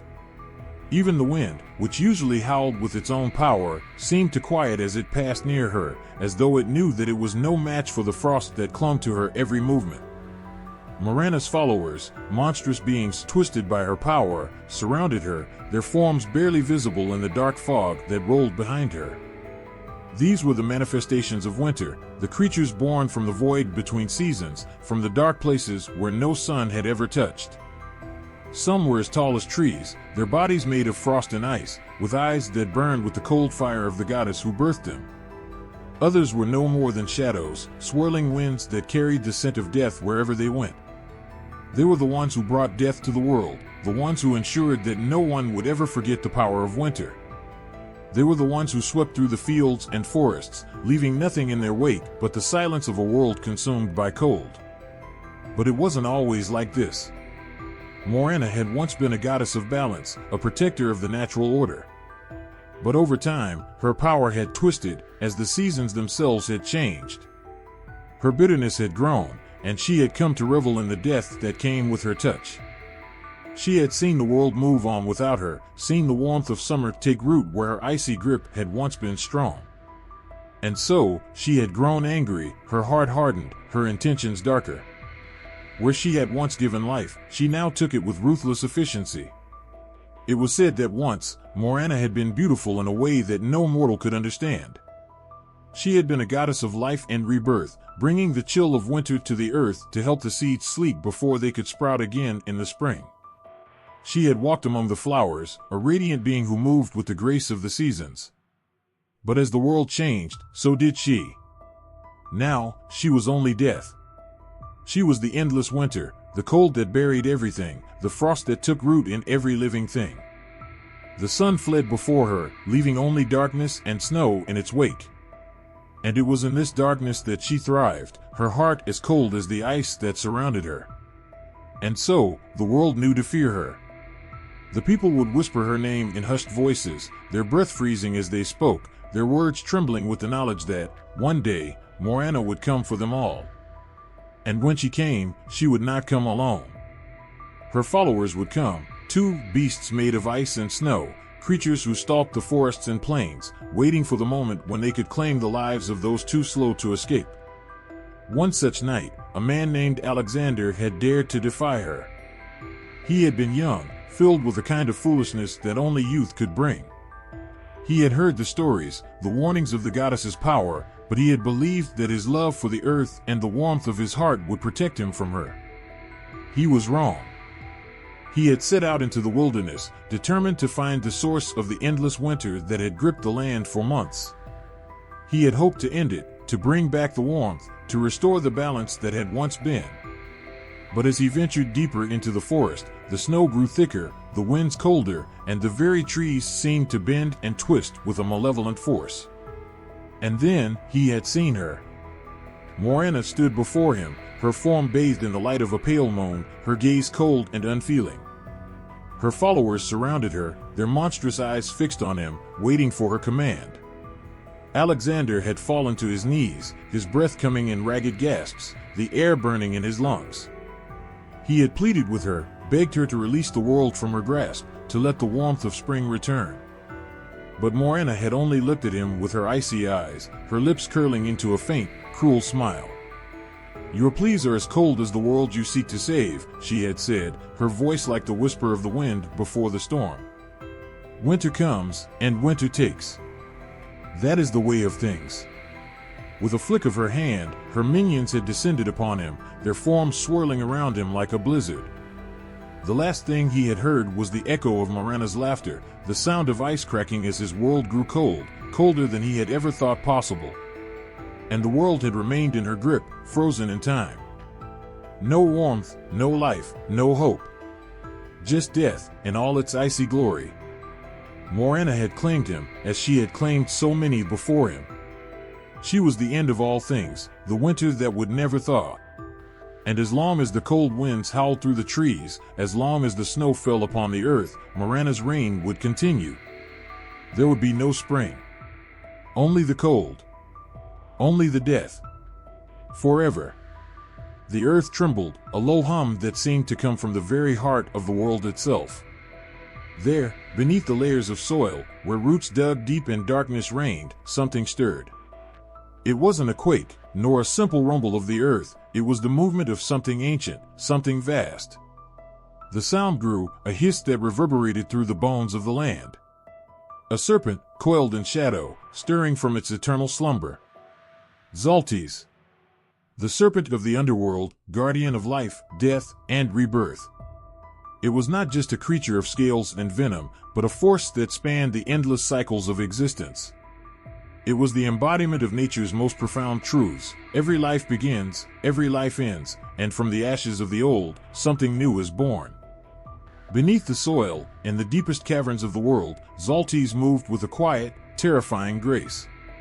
Its eyes, glowing like twin embers, reflected the flickering of a world in constant flux, life passing, death arriving, and rebirth always waiting just beyond the horizon.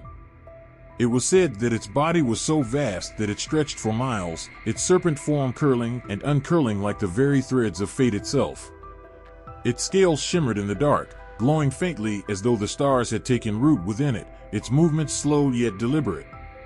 The earth above was unaware of its presence. There was no indication of the ancient serpent's waking, no sign that the world was even in its grasp. But below, there was a stirring, a deep, visceral pulse in the ground. Farmers and travelers, all those who walked above the earth, would feel a shiver down their spine on certain nights. A cold wind would rise from the ground, and for a fleeting moment, they would wonder if something was watching them, something older than time itself. They were not wrong. Zaltis was the keeper of all things that lived and died. Its breath could summon life from the barren earth, its venom could bring swift, dark death. Yet, neither death nor life could exist without the other, and so Zaltis existed in a delicate balance, never fully alive, but never truly dead either. It was a serpent that straddled the threshold, forever moving between the two worlds. In the small villages at the edge of the forest, there were whispers. Elders spoke of the serpent in reverent tones, and though no one dared speak its name aloud, everyone knew what they meant. In the stories of those who had lost loved ones, there was always the same tale, the story of a family member or friend who had fallen ill or passed away, only to have their spirit reawakened in a new form. It was Zaltis who had come in the night, who had whispered life back into the earth, turning the old into the new. The serpent knew no boundaries between life and death, and so its very presence was a reminder that nothing truly ended. It was always transforming, always changing. But Zaltis was not just a symbol of rebirth. The serpent was a reminder of the price that must be paid for change. Life could not spring forth without death's hand guiding it. Death, for all its darkness, was the harbinger of renewal. And in the deepest shadows of the earth, Zaltis would coil itself around the very essence of these cycles, watching, waiting. To live was to embrace the inevitability of death, and to die was simply to become something new. There were those who tried to bargain with Zaltis, foolish souls who believed they could cheat the cycle of life and death. They would go to the caves, to the places where the serpent was said to reside, offering gifts in exchange for eternal life or a second chance at love, at success, at something they had lost. But Zaltis was not a god to be swayed by mortal desires. It was a force, indifferent and relentless. It would take what it was owed, and in return, it would offer the blessing or the curse of transformation. For some, that meant new life. For others, it meant their souls being swallowed by the darkness, their essence transformed into something unrecognizable.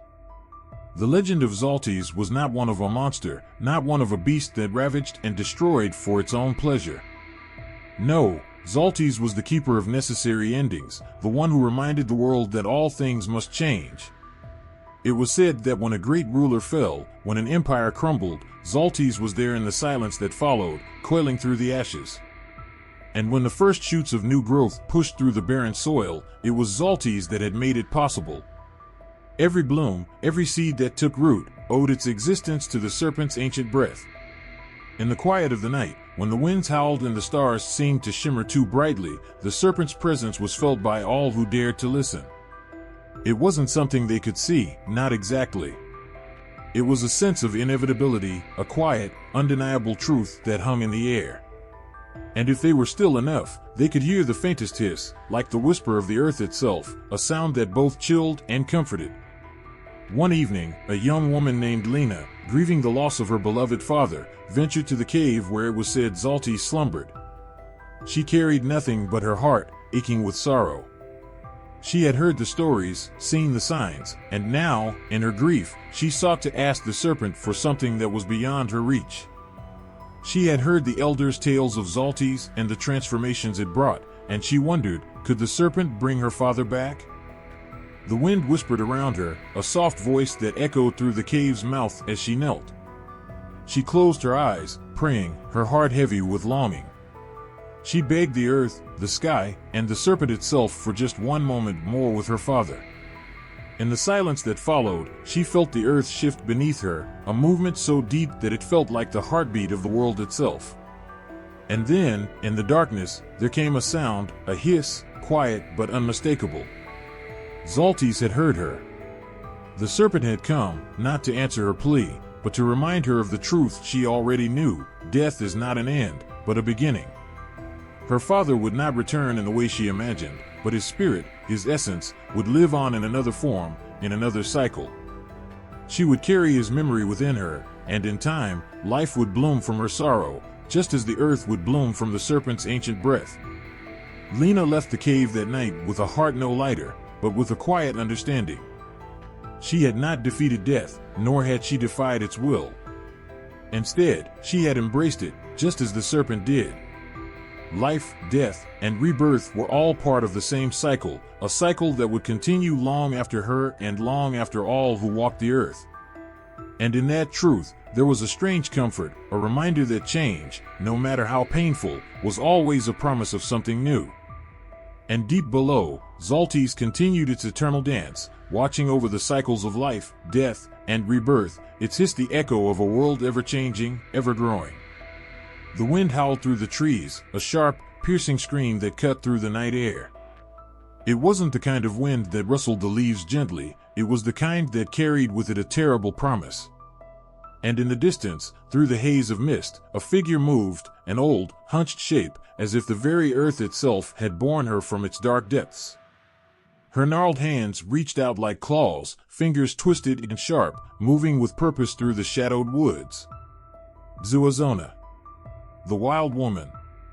She walked the forest paths with a quiet, terrifying certainty, a creature of ancient fury and hunger.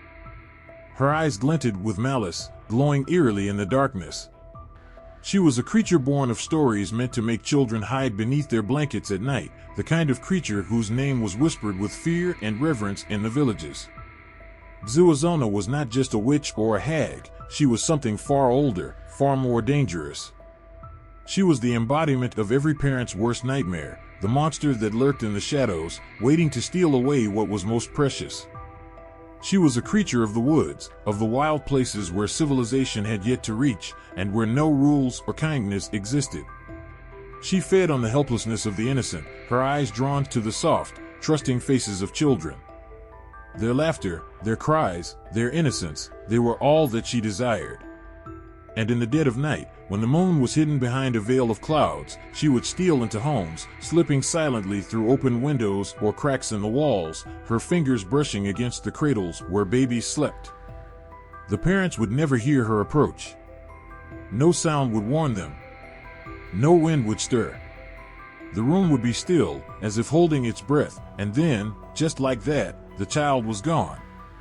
The stories of Zuazona were meant to scare children into obedience, to keep them from straying too far from home, to make them stay close to the warmth of the hearth.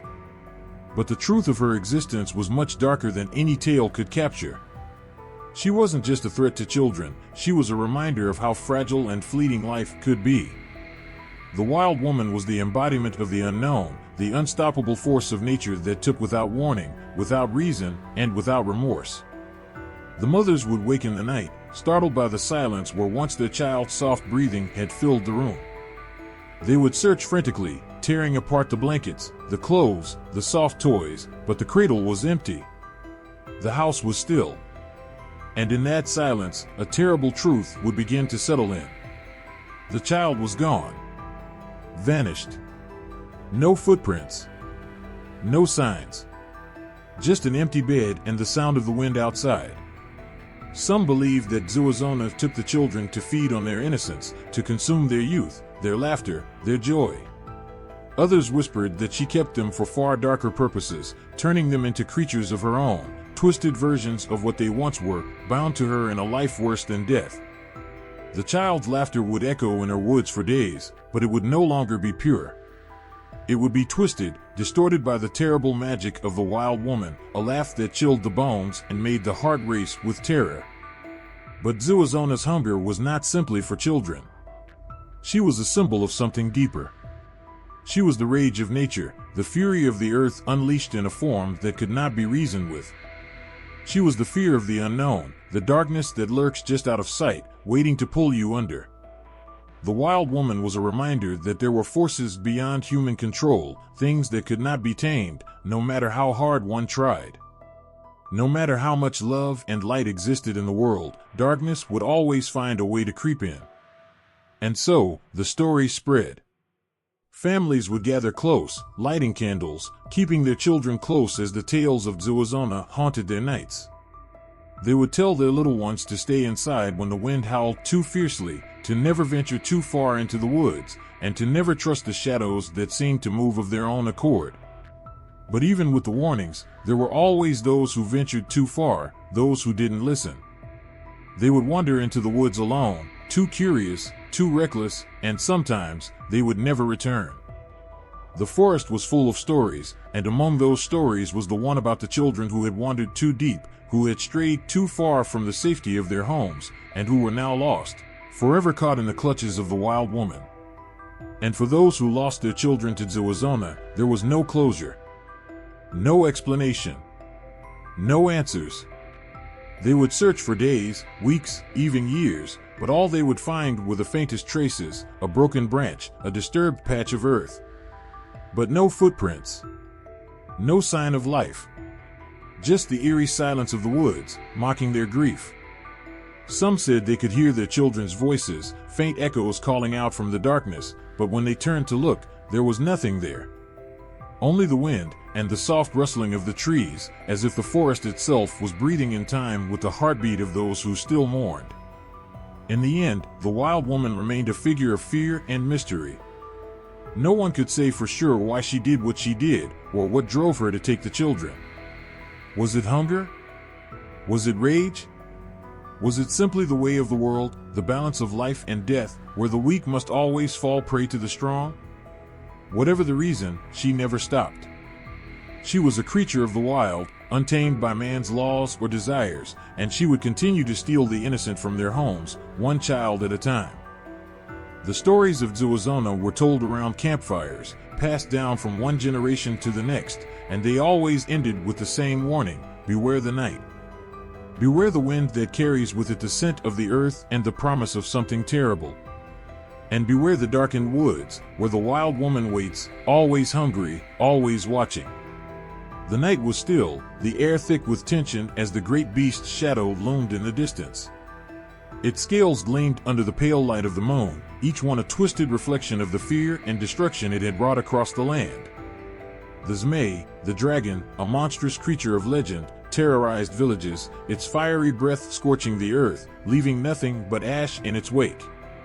It was an ancient terror, older than time itself, and its hunger knew no bounds. But there was a figure who stood defiant against the creature. A man, broad-shouldered and tall, his eyes burning with a fierce resolve that could not be extinguished. His name was Debrinya, and he was not afraid. As he tightened his grip on his sword, the wind whispered around him, as if the very earth knew the importance of what was about to happen. This was no ordinary man. He was a hero, a warrior forged in the fires of battle, ready to face the Zmei and put an end to its reign of terror. With each step he took toward the dragon, his heart beat faster, not out of fear, but of determination.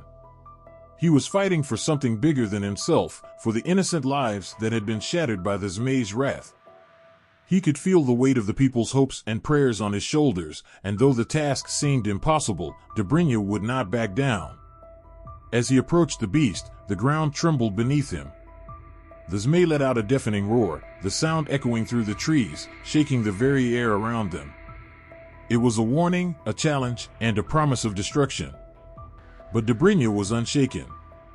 His sword, forged by the finest blacksmiths, gleamed in the moonlight, a beacon of hope against the overwhelming darkness that threatened to consume them all. The dragon's eyes were like burning embers, its breath heavy with the stench of sulfur. It swung its massive tail, crashing it down with enough force to split trees in half, but Dobrynya was quick.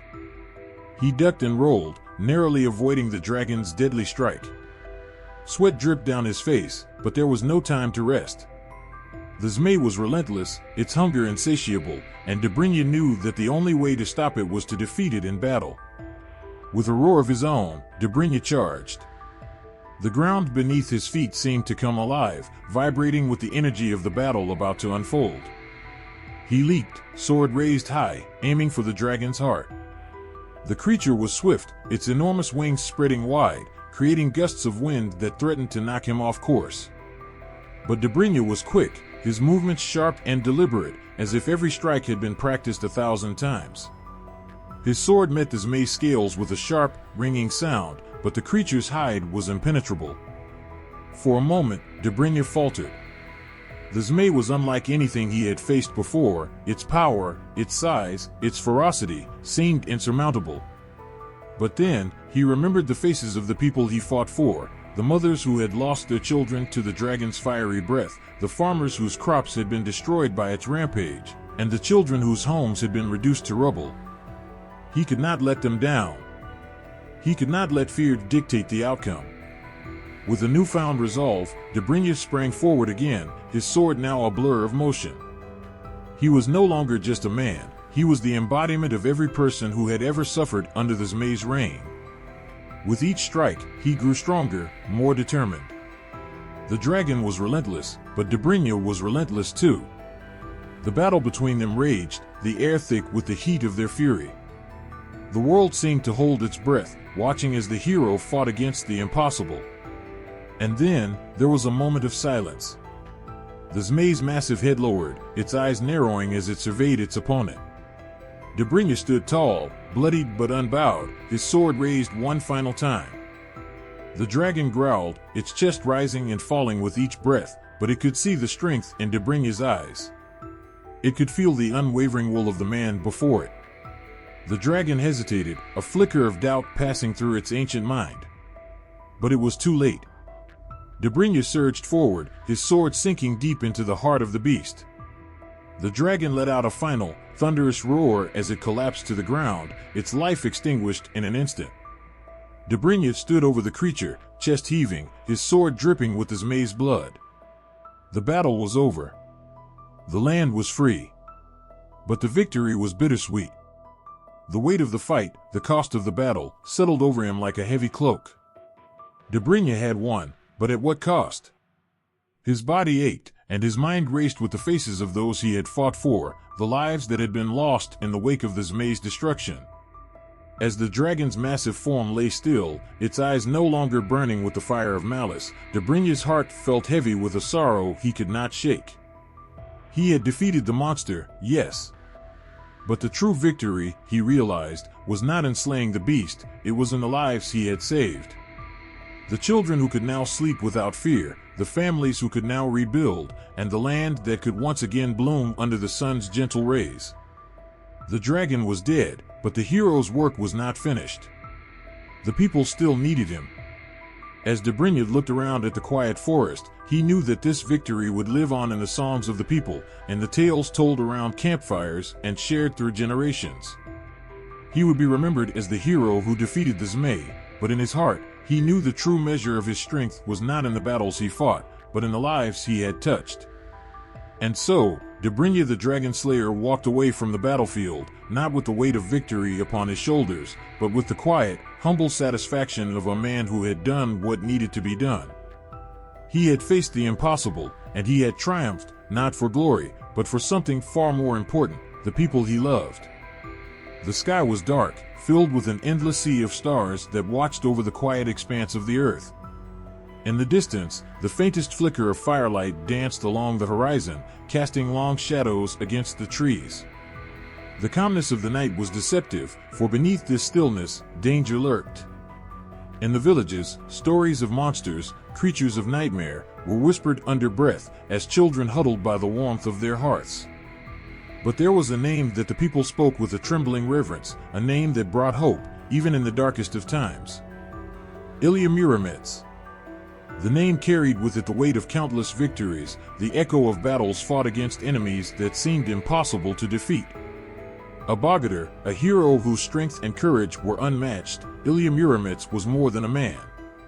He was a symbol of the light that would not be extinguished, no matter how dark the world became. But tonight, like countless nights before, Ilya faced a new challenge.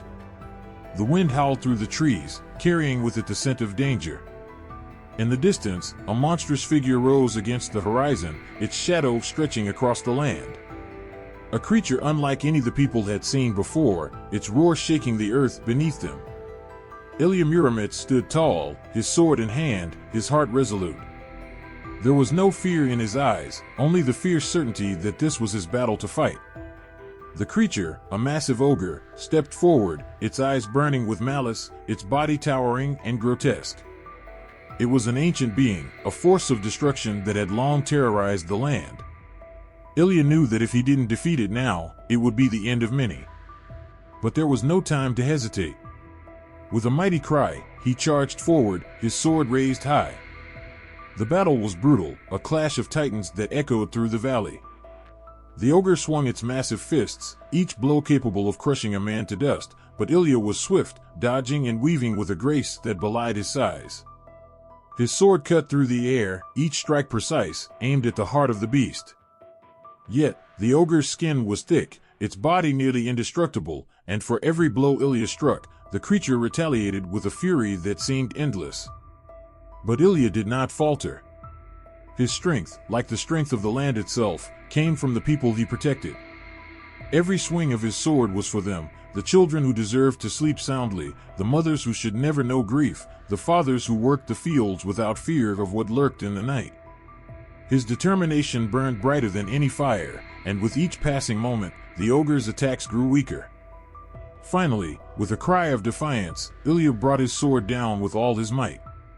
The blade sliced through the ogre's thick skin, piercing its heart, and the creature let out a final, blood-curdling scream before collapsing to the ground. Ilya stood, panting, his sword still held high, victorious once again. But the battle was not yet over. As Ilya turned to leave, the ground trembled beneath him, and he knew that another threat had emerged from the shadows. In the distance, a fierce roar shook the earth. It was a sound unlike any other, primal and terrifying, coming from the depths of the dark forest. Another monster, another foe that needed to be confronted. It was a dragon. This was no ordinary beast, no mindless creature of destruction. The dragon was ancient, its eyes burning with the wisdom of centuries. Its scales shimmered with an otherworldly glow, and its wings stretched wide, casting a shadow that could swallow the very sun. The people had spoken of it in hushed voices, warning each other of its power, of the terror it had unleashed upon the land. But Ilya Muromets was not afraid. The dragon swooped down from the sky, its claws raking the earth as it landed with a mighty crash. Its breath was hot with fire, and its roar shook the very heavens. Ilya stood his ground, his heart steady. He had faced many monsters, many enemies who seemed unbeatable. But none of them had the power of this creature, none of them had the ancient knowledge and wisdom that this dragon possessed. The battle was long, the struggle intense. The dragon's fiery breath burned the earth around them, the heat so intense that it singed Ilya's clothes and scorched his skin. But he did not retreat. With every strike of his sword, he pushed forward, determined to defeat this ancient terror. His arms grew heavy, his strength tested, but still he fought. He fought for the land, for the people, for the future. And then, in one final, breathtaking moment, Ilya did what no one else could. With a cry of fury, he leaped into the air, his sword aimed directly for the dragon's heart. The beast let out a mighty roar, its eyes wide with fury, but it was too late. Ilya's sword pierced its chest, and the dragon let out a final, thunderous scream before falling to the earth, its wings twitching in a final, dying struggle. The battle was over.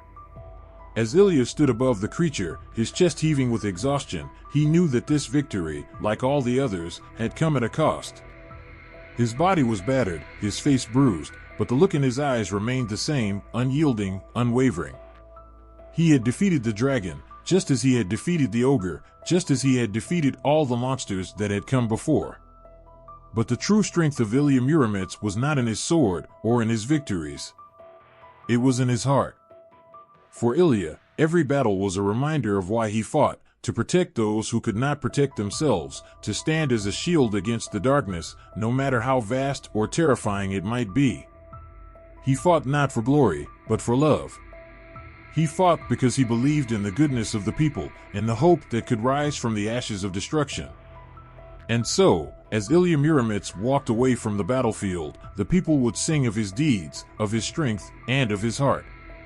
They would tell the stories of the Bogaders, the mighty heroes who fought against the impossible, who stood against the darkness and brought the light. But in the end, it was not the monsters they fought that defined them. It was the love they had for their people, the unbreakable bond between them and those they swore to protect. And that, Ilya knew, was the greatest victory of all. The moon hung heavy in the sky, casting its pale light over the dense forest, where the trees whispered ancient secrets. The wind rustled through the leaves, carrying with it the scent of something wrong. It wasn't just the chill of the night, it was something darker, something deeper. In the distance, the low growl of a creature echoed through the woods, a sound that sent shivers down the spine of any who heard it. Folk Slavic stood at the edge of the forest, his eyes narrowed, his senses sharp. He could feel the weight of the air, thick with tension. The time had come. The time to face the beast, the ancient terror that had been ravaging the villages for weeks. It was a creature older than memory, a being born from darkness, from the forgotten corners of the world. No one had ever seen it and lived to tell the tale. But Folk wasn't just anyone. He was a warrior, a shapeshifter. And tonight, he would change everything. With a flick of his hand, his body rippled, shifting, warping, until the man was no more. In his place stood a massive wolf, sleek and powerful, with eyes that glowed like burning embers. He could feel the transformation in every fiber of his being, the strength of the wolf surging through him, the keen senses of the predator sharpening his every thought. The wolf's body was built for speed, for power, and for one thing, hunting. The ground trembled beneath his paws as he moved forward, and he could hear the beast ahead, its monstrous footsteps shaking the earth. Folk's heart raced, not from fear, but from the thrill of the hunt. There was no doubt in his mind that he would face this creature, but it would not be without a fight. This beast, whatever it was, would not go down easily. The forest was alive with the sound of creatures scurrying away, the animals sensing the impending clash between predator and prey. Folk padded silently through the underbrush, his every step calculated, every muscle coiled for the leap. Then, in an instant, it was there. A shadow, moving with terrifying speed, a creature born of nightmares. It was a massive serpent, its scales black as night, its eyes glowing with an eerie, unnatural light. Its hiss cut through the air, sending a shiver down Folk's spine. This was no ordinary serpent. Its size was unimaginable, its power ancient, and its hunger endless. It was a creature from another time, from a world forgotten by man. It had come to claim the forest, to feast on the life it had once held. And Folk, the shape-shifting warrior, was the only one standing between it and the destruction it would bring. With a roar, Folk lunged forward, his claws slashing through the air. The serpent hissed, its massive head snapping towards him with lightning speed. But Folk was quicker, darting to the side, his powerful legs carrying him out of reach. He circled the beast, his eyes fixed on its movements, waiting for the perfect moment to strike. The serpent coiled, its long body twisting and writhing in a frenzy of rage. Its jaws opened wide, revealing rows of fangs sharp enough to tear through steel. It struck, but Folk was already gone, disappearing into the shadows of the trees. He could feel the heat of the serpent's breath on his fur, could hear the snap of its jaws as it sought to swallow him whole. The battle was relentless, a blur of motion as Folk dodged and struck, his claws tearing into the serpent's scales, his teeth sinking into its flesh. But the serpent was no easy prey. It lashed out with incredible speed, its tail whipping through the air like a deadly whip, sending trees crashing to the ground. Folk could feel the weight of each blow, the force of the serpent's power shaking him to his core. His body ached, but he pressed on, his will unbroken. He was more than just a man, he was a force of nature, a creature of legend. He could feel his strength growing with every strike, every moment of the battle. But the serpent was not giving up, its eyes burning with fury, its body growing more vicious with every passing second. The ground beneath them began to crack, the earth trembling as the two creatures clashed, their battle tearing the forest apart. Folk knew that if he didn't end this soon, they would both be lost, consumed by the very destruction they had wrought. With a final, desperate roar, Folk surged forward, his wolf form crashing into the serpent with the force of 1,000 storms. He dug his claws into its massive body, his teeth sinking deep into its throat. The serpent thrashed, its body convulsing with the fury of its final struggle, but Folk held on, determined, relentless. He could feel the life draining from the beast, its ancient power fading with every breath. And then, with one final, shuddering convulsion, the serpent fell silent. Its body collapsed, its glowing eyes dimming, the last traces of its life snuffed out by the strength of the shape-shifting warrior who had taken it down. Folk stood over the beast's fallen form, his breath ragged, his body trembling with exhaustion. His transformation slowly began to fade, his wolf form retreating as his human body returned. The battle was over, but the victory was bittersweet. The forest was still alive with the echoes of the struggle, the trees bent and broken, the ground torn up by the chaos of the fight. But the world was safe once more. For now, anyway. Folk Slavic, the shape-shifting warrior who had defeated an ancient terror, stood in the midst of the destruction, his heart heavy with the weight of the battle. He had fought for survival, not just for himself, but for the people who depended on him, for the land that would have withered under the serpent's reign. His heart ached as he looked around, at the damage the creature had caused, at the forest that would take years to heal. He had won, but at what cost? His gaze fell to the ground, where the remnants of the battle lay. The serpent, once a being of unimaginable power, now lay defeated, its body sprawled across the earth like a broken king. Folk couldn't help but wonder how many more creatures like this were out there, waiting in the shadows, threatening to rise again. But for tonight, he had won. And he would fight again tomorrow, and the next day, and the next. For as long as the beasts of the world threatened, Folk Slavic would be there, shape-shifting warrior, battling to protect the world he loved. In the dark, tangled forests where shadows stretch endlessly, a single, hushed breath can send chills through the spine of even the bravest warrior. The trees, twisted by time, seem to whisper ancient warnings.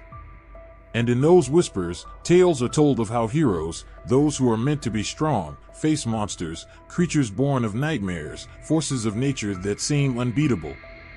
But the monsters never know this, it's not always about power. Sometimes, it's about something deeper.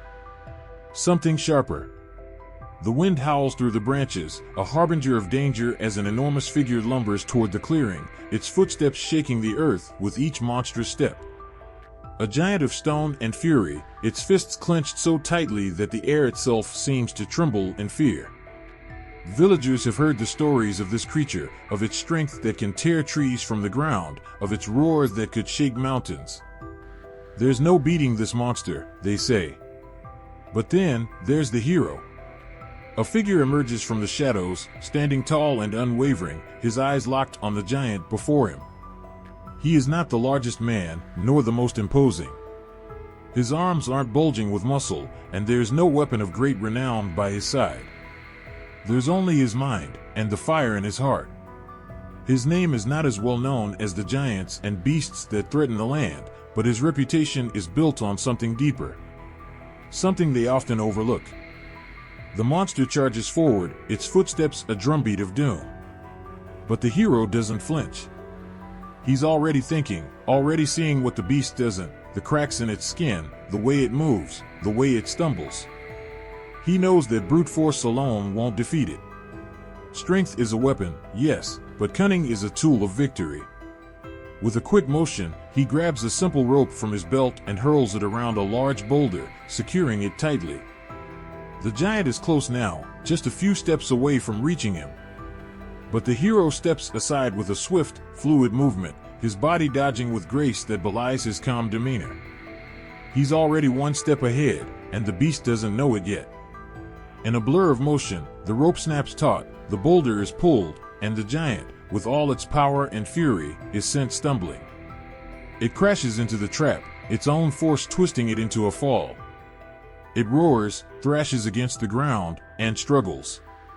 But it's too late. The hero, not relying on brute strength, but on sharp thinking and precise timing, has already won. Sometimes, it's not the hero who is strongest, but the one who understands the true power of wit. With a simple rope and a well-timed move, the giant is down, its own strength turned against it. And there are others, heroes who find themselves facing creatures far more cunning than they are.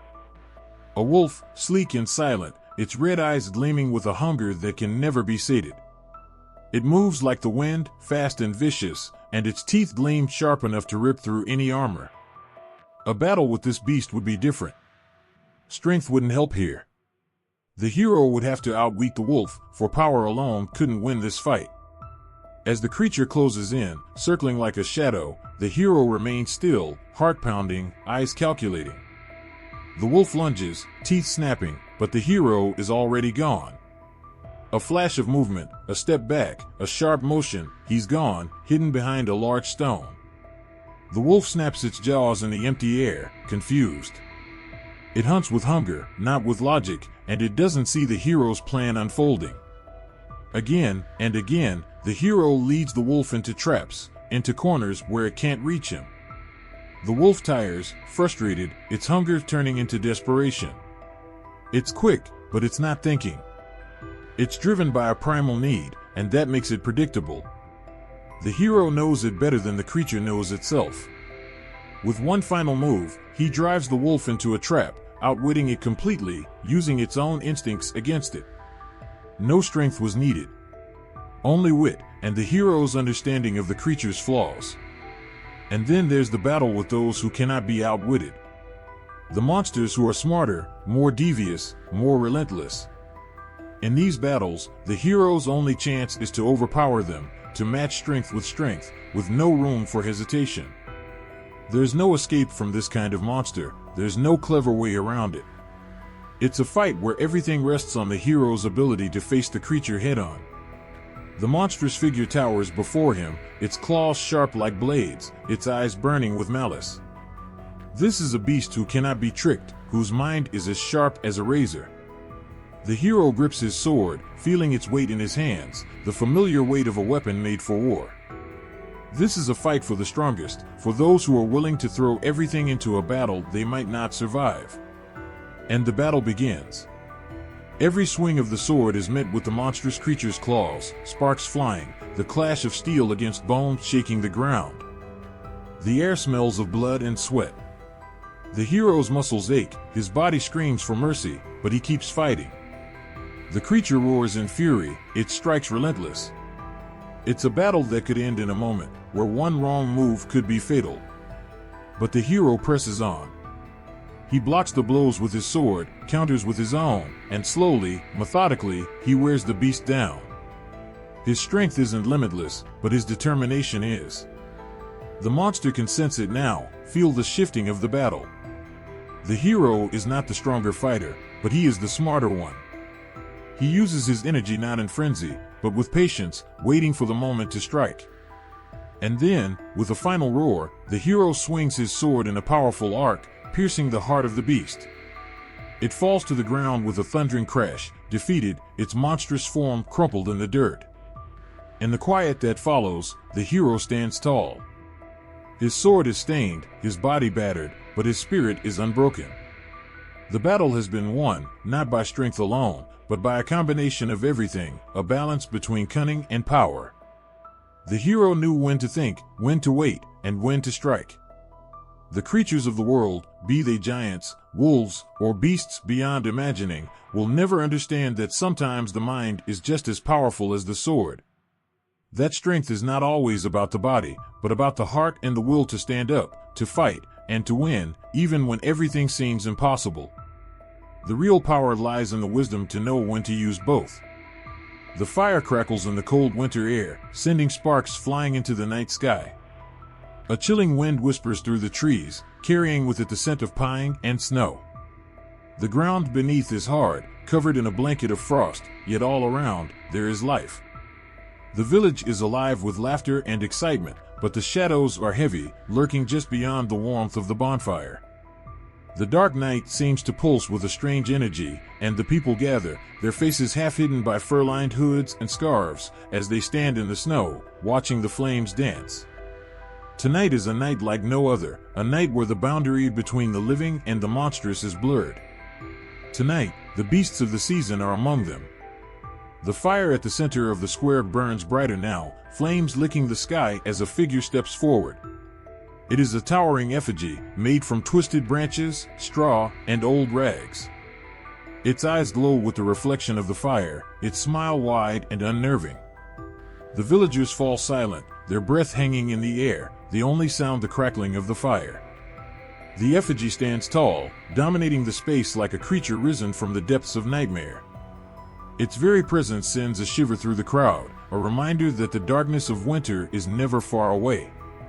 It is the Yule beast, the harbinger of the longest night, the dark figure that will soon be torn apart and cast into the flames. Its form is monstrous, grotesque even, but its meaning runs deep. It is not a monster to fear, but a symbol of the end of one cycle and the beginning of another. The ancient beast, built from nature's own materials, is a reminder that in the dead of winter, even the harshest seasons come to an end. Yet, before that happens, the night must be faced in all its terrifying glory. As the flames roar higher, the villagers begin their chant. The words are ancient, carrying the weight of 1,000 winters, 1,000 fears. Each syllable spoken is a defiance of the cold, a declaration that they will survive, that the light will return. And as they chant, they push the effigy toward the fire, the creature's twisted form buckling under their strength. The burning effigy is a release, a purging of the darkness, a burning away of all that winter represents. But the fire is not the only beast of the night. Across the village, preparations are being made for the coming of Maslenitsa, the festival of the turning seasons. The night's chill will give way to the warmth of spring, but not before the final reckoning with the monstrous beings who have haunted the land for so long. The villagers begin to craft the Maslenitsa effigy, its form just as grotesque as the one that will soon be consumed by fire. Made from straw, dressed in rags, and adorned with simple, cruel features, it will stand tall, holding a sickle in one hand and a bundle of wheat in the other. This effigy is not simply a symbol of the harvest, it is the very spirit of winter itself, personified in a form both monstrous and alluring. On the day of the festival, the entire village comes together. The effigy is paraded through the streets, held aloft on the shoulders of the strongest villagers. The people cheer, their voices lifting in the air like birds in flight. The wind, once sharp and bitter, now carries the scent of bread and roasting meats. But beneath the revelry, there is a thread of tension, a deep-rooted awareness that these celebrations are not just about welcoming the new season. They are about confronting the monsters of the past, those creatures that have walked with the land through the harshest winters, threatening to swallow them whole. As the effigy is set ablaze, the crowd steps back, watching as the flames leap higher, licking at the straw and rags, consuming it piece by piece. The heat from the fire is intense, but the villagers do not shy away. Instead, they step forward, throwing their arms wide, welcoming the fire that burns away the beast. The heat feels like a cleansing. With each crackling ember that falls to the ground, the past is released, burned away in the inferno of the bonfire. It is a necessary ritual, one that has been passed down through generations, a ritual that acknowledges the terrifying power of winter, but also its inevitable end. And still, the beasts are not gone. As the festival draws to a close, and the last remnants of the Maslenitsa effigy are reduced to ash, there is a lingering feeling that the battle with the darkness is never truly over. The beasts of the seasons, though burned and cast away, return year after year, rising from the earth with each new cycle. The villagers know this, but they also know that it is their strength, their unity, and their defiance that keeps the darkness at bay. The laughter from the celebration fades into the night, and as the embers of the fire slowly cool, there is a sense of peace. The night, which began with the terror of the Yule beast, has been transformed. The very act of facing that darkness, of confronting the monsters of the season, has brought the villagers closer together. They are not powerless against the forces of nature. They are strong, and as long as they continue to fight, the beasts can be faced again and again. The cold, the darkness, the monsters, they can all be conquered. But beneath it all, there is an understanding, a deep and quiet recognition of the fine line between life and death, between the light and the darkness. The Yule and Maslenitsa beasts are not just made of straw and rags.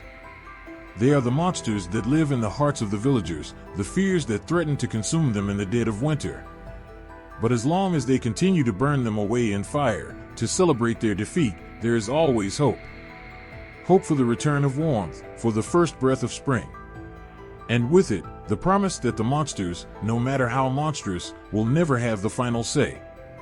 The night falls softly, wrapping the world in a quiet, star-strewn embrace.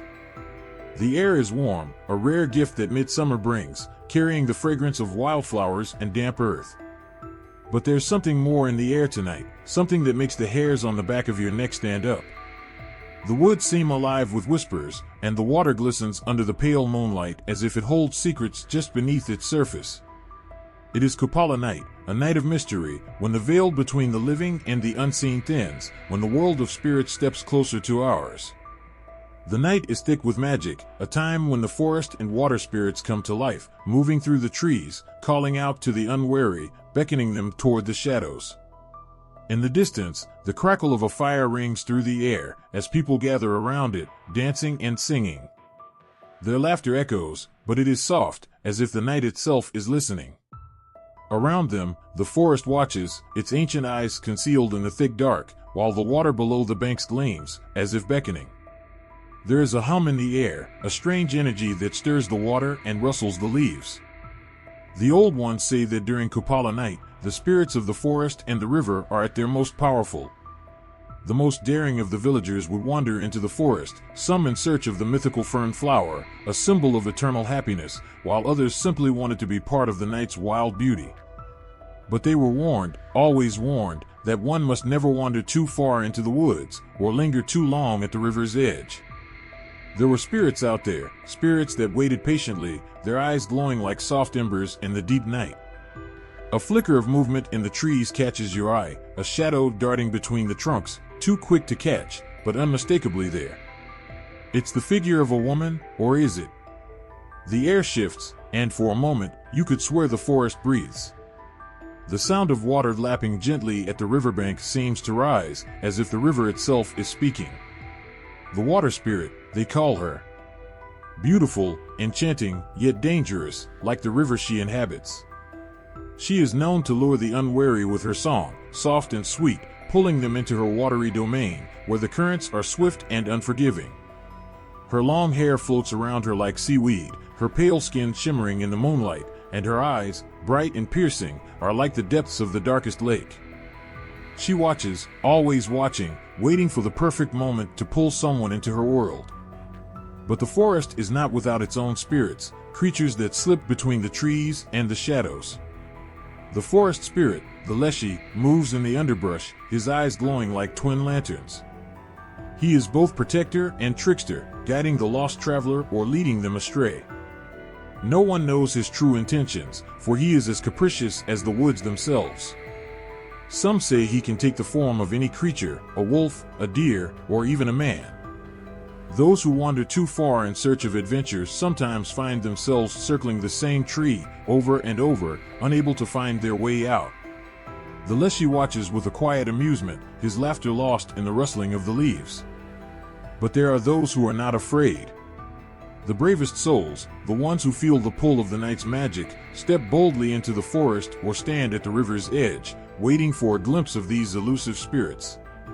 Some of them seek the spirits out, hoping to earn their favor. Others are simply entranced by the magic of the night, lost in the beauty of it all. And then there are those who encounter the spirits in a different way. The young girl, sitting by the fire with the others, her heart racing, feeling something brush against her. It's a cool breeze, yes, but it's more than that. She feels eyes on her, and it isn't just the crackling fire that's keeping her warm. She looks around, her breath catching in her throat. There, at the edge of the light, she sees the faintest shape, a figure standing still, its gaze fixed upon her. It's the water spirit, her long hair flowing with the current of the air, her eyes glimmering with some ancient, knowing look. For a moment, the girl doesn't move. She watches, the air thick with anticipation. The night feels heavy, as if the forest itself holds its breath. The spirits are here, watching, observing. The girl feels the weight of their presence, like 1,000 eyes pressing down on her, waiting for her to do something. She could run, could call out, but she knows, somehow, that it would be a mistake. The spirits do not like to be rushed, do not like to be ignored. And so, she stays still, her heart racing as the figure steps closer, her steps silent, as if the earth itself is afraid to disturb her. The world seems to pause. The forest hums with the life of 1,000 creatures, and the water murmurs, its flow slower now, as if anticipating the girl's next move. The girl feels the power of the spirits surrounding her, its beauty like a song that sings directly to her soul. But there is something more there, something darker, a hint of danger lurking beneath the surface of the spirit's grace. As if sensing her hesitation, the spirit smiles. It's not a friendly smile, but a knowing one. The spirit turns, as if to leave, but as she does, she glances over her shoulder, her eyes locking with the girl's. And in that moment, the girl realizes there is no escape. The spirit has already marked her. The forest, the river, the night itself, everything is watching, everything is waiting. But the girl doesn't run. She doesn't scream. She simply stands there, heart pounding, breath caught in her chest, as the spirit's form fades back into the dark of the forest, leaving behind only the faintest echo of a song, and the cold touch of the night air. The fire crackles louder now, its warmth enveloping her, as if welcoming her back into the world of the living. But as she watches the last of the firelight fade, she knows that the spirits are still out there, lingering in the shadows, waiting for the next night of magic. The spirit of Kapala night is never far away, its magic forever lingering in the heart of the forest, the river, and in the beating hearts of all who dare to believe. The earth feels alive, the soil warm beneath the fingers as you bend low, harvesting what has grown tall and proud in the fields. The sun is beginning to set, casting a golden hue over everything, but there's an undeniable sense of urgency. The crops must be gathered before the frost touches them. The land gives what it can, but only if it is respected, only if the right rituals are followed, only if the spirits are pleased. There are whispers on the wind, faint but constant. The earth speaks in a language older than time, and the creatures that walk on it are bound by ancient promises. The harvest is not just the bounty of the field, it is a pact, an agreement made between the living and the spirits of the land, of ancestors long past, and those who dwell in the shadows of the earth. To ignore them, to disrespect them, is to risk losing it all. As the workers move through the fields, their hands quick and steady, there is a sense of reverence in the air. With each sheaf of wheat cut down, a prayer is murmured, a small offering made to those unseen spirits that guard the land. To the untrained eye, the harvest is simply a task to be completed, the work of gathering the fruits of labor. But for those who know the stories, the old traditions, this work is sacred. Every step, every motion is a dance with the unknown. The monsters of the harvest are not beasts that you can slay. They are not dragons or wolves with sharp teeth and claws. These are the spirits of the ancestors and the earth itself, creatures of the fields, of the rivers, of the wind and soil. They are the ones who control the bounty, the ones who demand respect in exchange for the gifts they offer. At the heart of the harvest, there are offerings to be made. A slice of bread left on the ground. A handful of grain scattered in the wind. milk poured into the soil. These gestures are small, but they carry weight. The spirits watch carefully, their eyes ever vigilant, ensuring that the harvest is respected and that their offerings are returned in kind. The promise is simple: feed the land, honor the spirits, and the harvest will be bountiful. But fail in your duties, and the spirits will make themselves known in ways that will make your blood run cold. There are stories of fields being stripped bare, of crops wilting overnight, of cows going dry and pigs refusing to fatten. When the spirits are angry, they are unforgiving. It is said that the monsters of the harvest, creatures born of the land's wrath, will rise from the depths of the earth, angry and twisted. These are the ones that haunt the borders of the fields, lurking in the shadows of the trees, their glowing eyes peering from the darkness. Some say the spirits of ancestors are the most dangerous. They are the ones who lived and worked the land before, the ones who know the rituals, the ways that things are meant to be. When they are not appeased, when they feel neglected or forgotten, their rage is something to be feared. It is said that at night, you can hear them walking the fields, their feet heavy on the earth, their breathing deep and slow. Some claim that if you listen closely enough, you can hear their whispers, promises of ruin if the offerings are not made. And it's not just the ancestors who demand attention. The spirits of the land, the ones tied to the earth itself, are even more unpredictable. These are the creatures that embody the earth's fertility, its hunger, and its thirst. They are the ones who decide if the crops grow or wither, if the land will yield a rich harvest or a poor one. They come in many forms: great, hulking creatures made of earth and stone, slender figures made of vine and root, twisted shapes that seem to shift with the wind. Their eyes burn like the sun, and when they are angered, their voices crack like thunder across the sky. The wind picks up again, howling through the trees. It seems to have a voice of its own tonight, an eerie wail that seems to come from somewhere deep within the earth. The workers pause, their hands still, their hearts heavy with the weight of an unseen presence. They know that the spirits are here, watching, waiting. A small figure moves through the rows of crops, a woman draped in the colors of the earth. She is one of the wise women, the ones who know the old ways. She moves silently, casting a handful of herbs into the air, the scent of sage and rosemary carried on the wind. She speaks softly, her words a prayer to the spirits, her hands moving in the ritualistic patterns that have been passed down through generations. The crops seem to sigh in response, the earth shifting beneath her feet, and for a moment, the world feels still. The whispering of the wind dies down, the tension easing as the spirits seem to approve. The land has been honored, the offering accepted. The harvest will continue, and the people will be fed. But this peace is fragile, as always.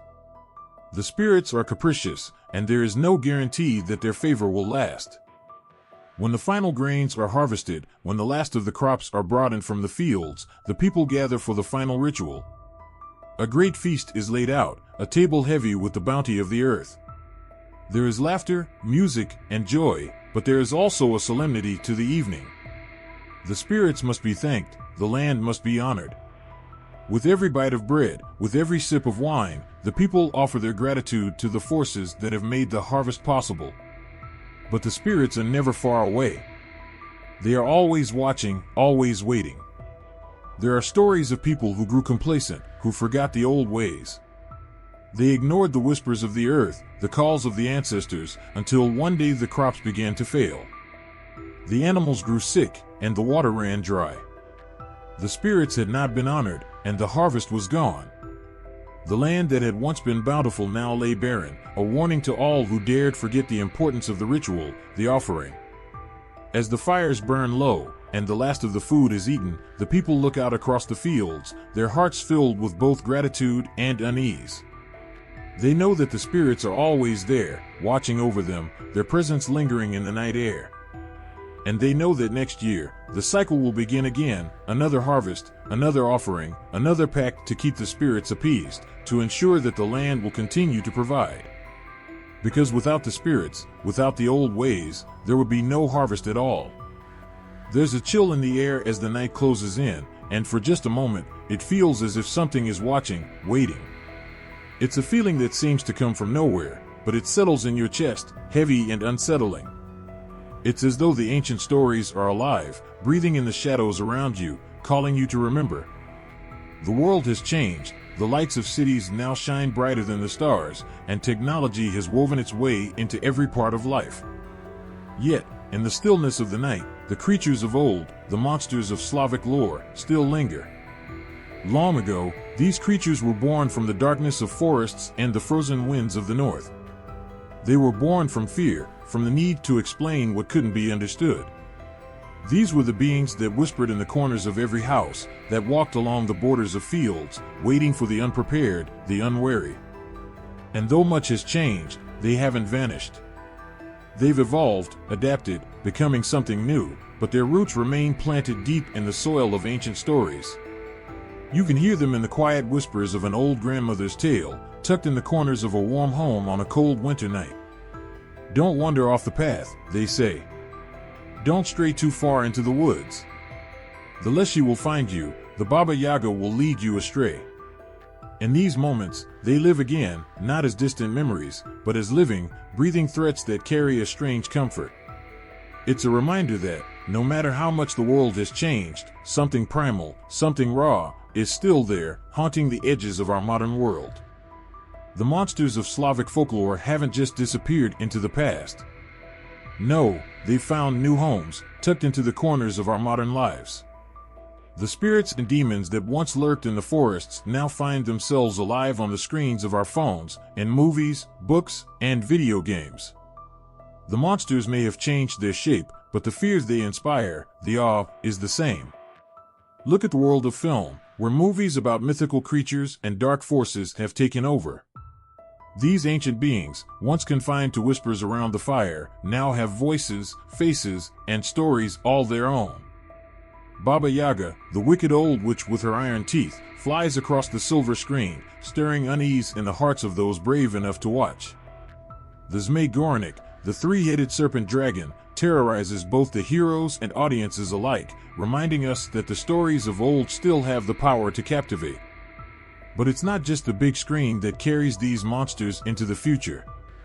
In the pages of books, from fantasy epics to horror novels, the creatures of Slavic lore have transformed into something more approachable, more adaptable. The Leshy may now walk the pages of a young adult novel as a misunderstood guardian of the forest, but the fear of the forest's untamed wildness, the way it reaches out and pulls you deeper, remains. You can see it in the resurgence of supernatural TV shows and series where ancient, mythological beings are no longer just the villains, they are woven into the very fabric of modern life. These creatures, once terrifying, are now symbols of rebellion, of the ancient and the new colliding in a strange, often unsettling dance.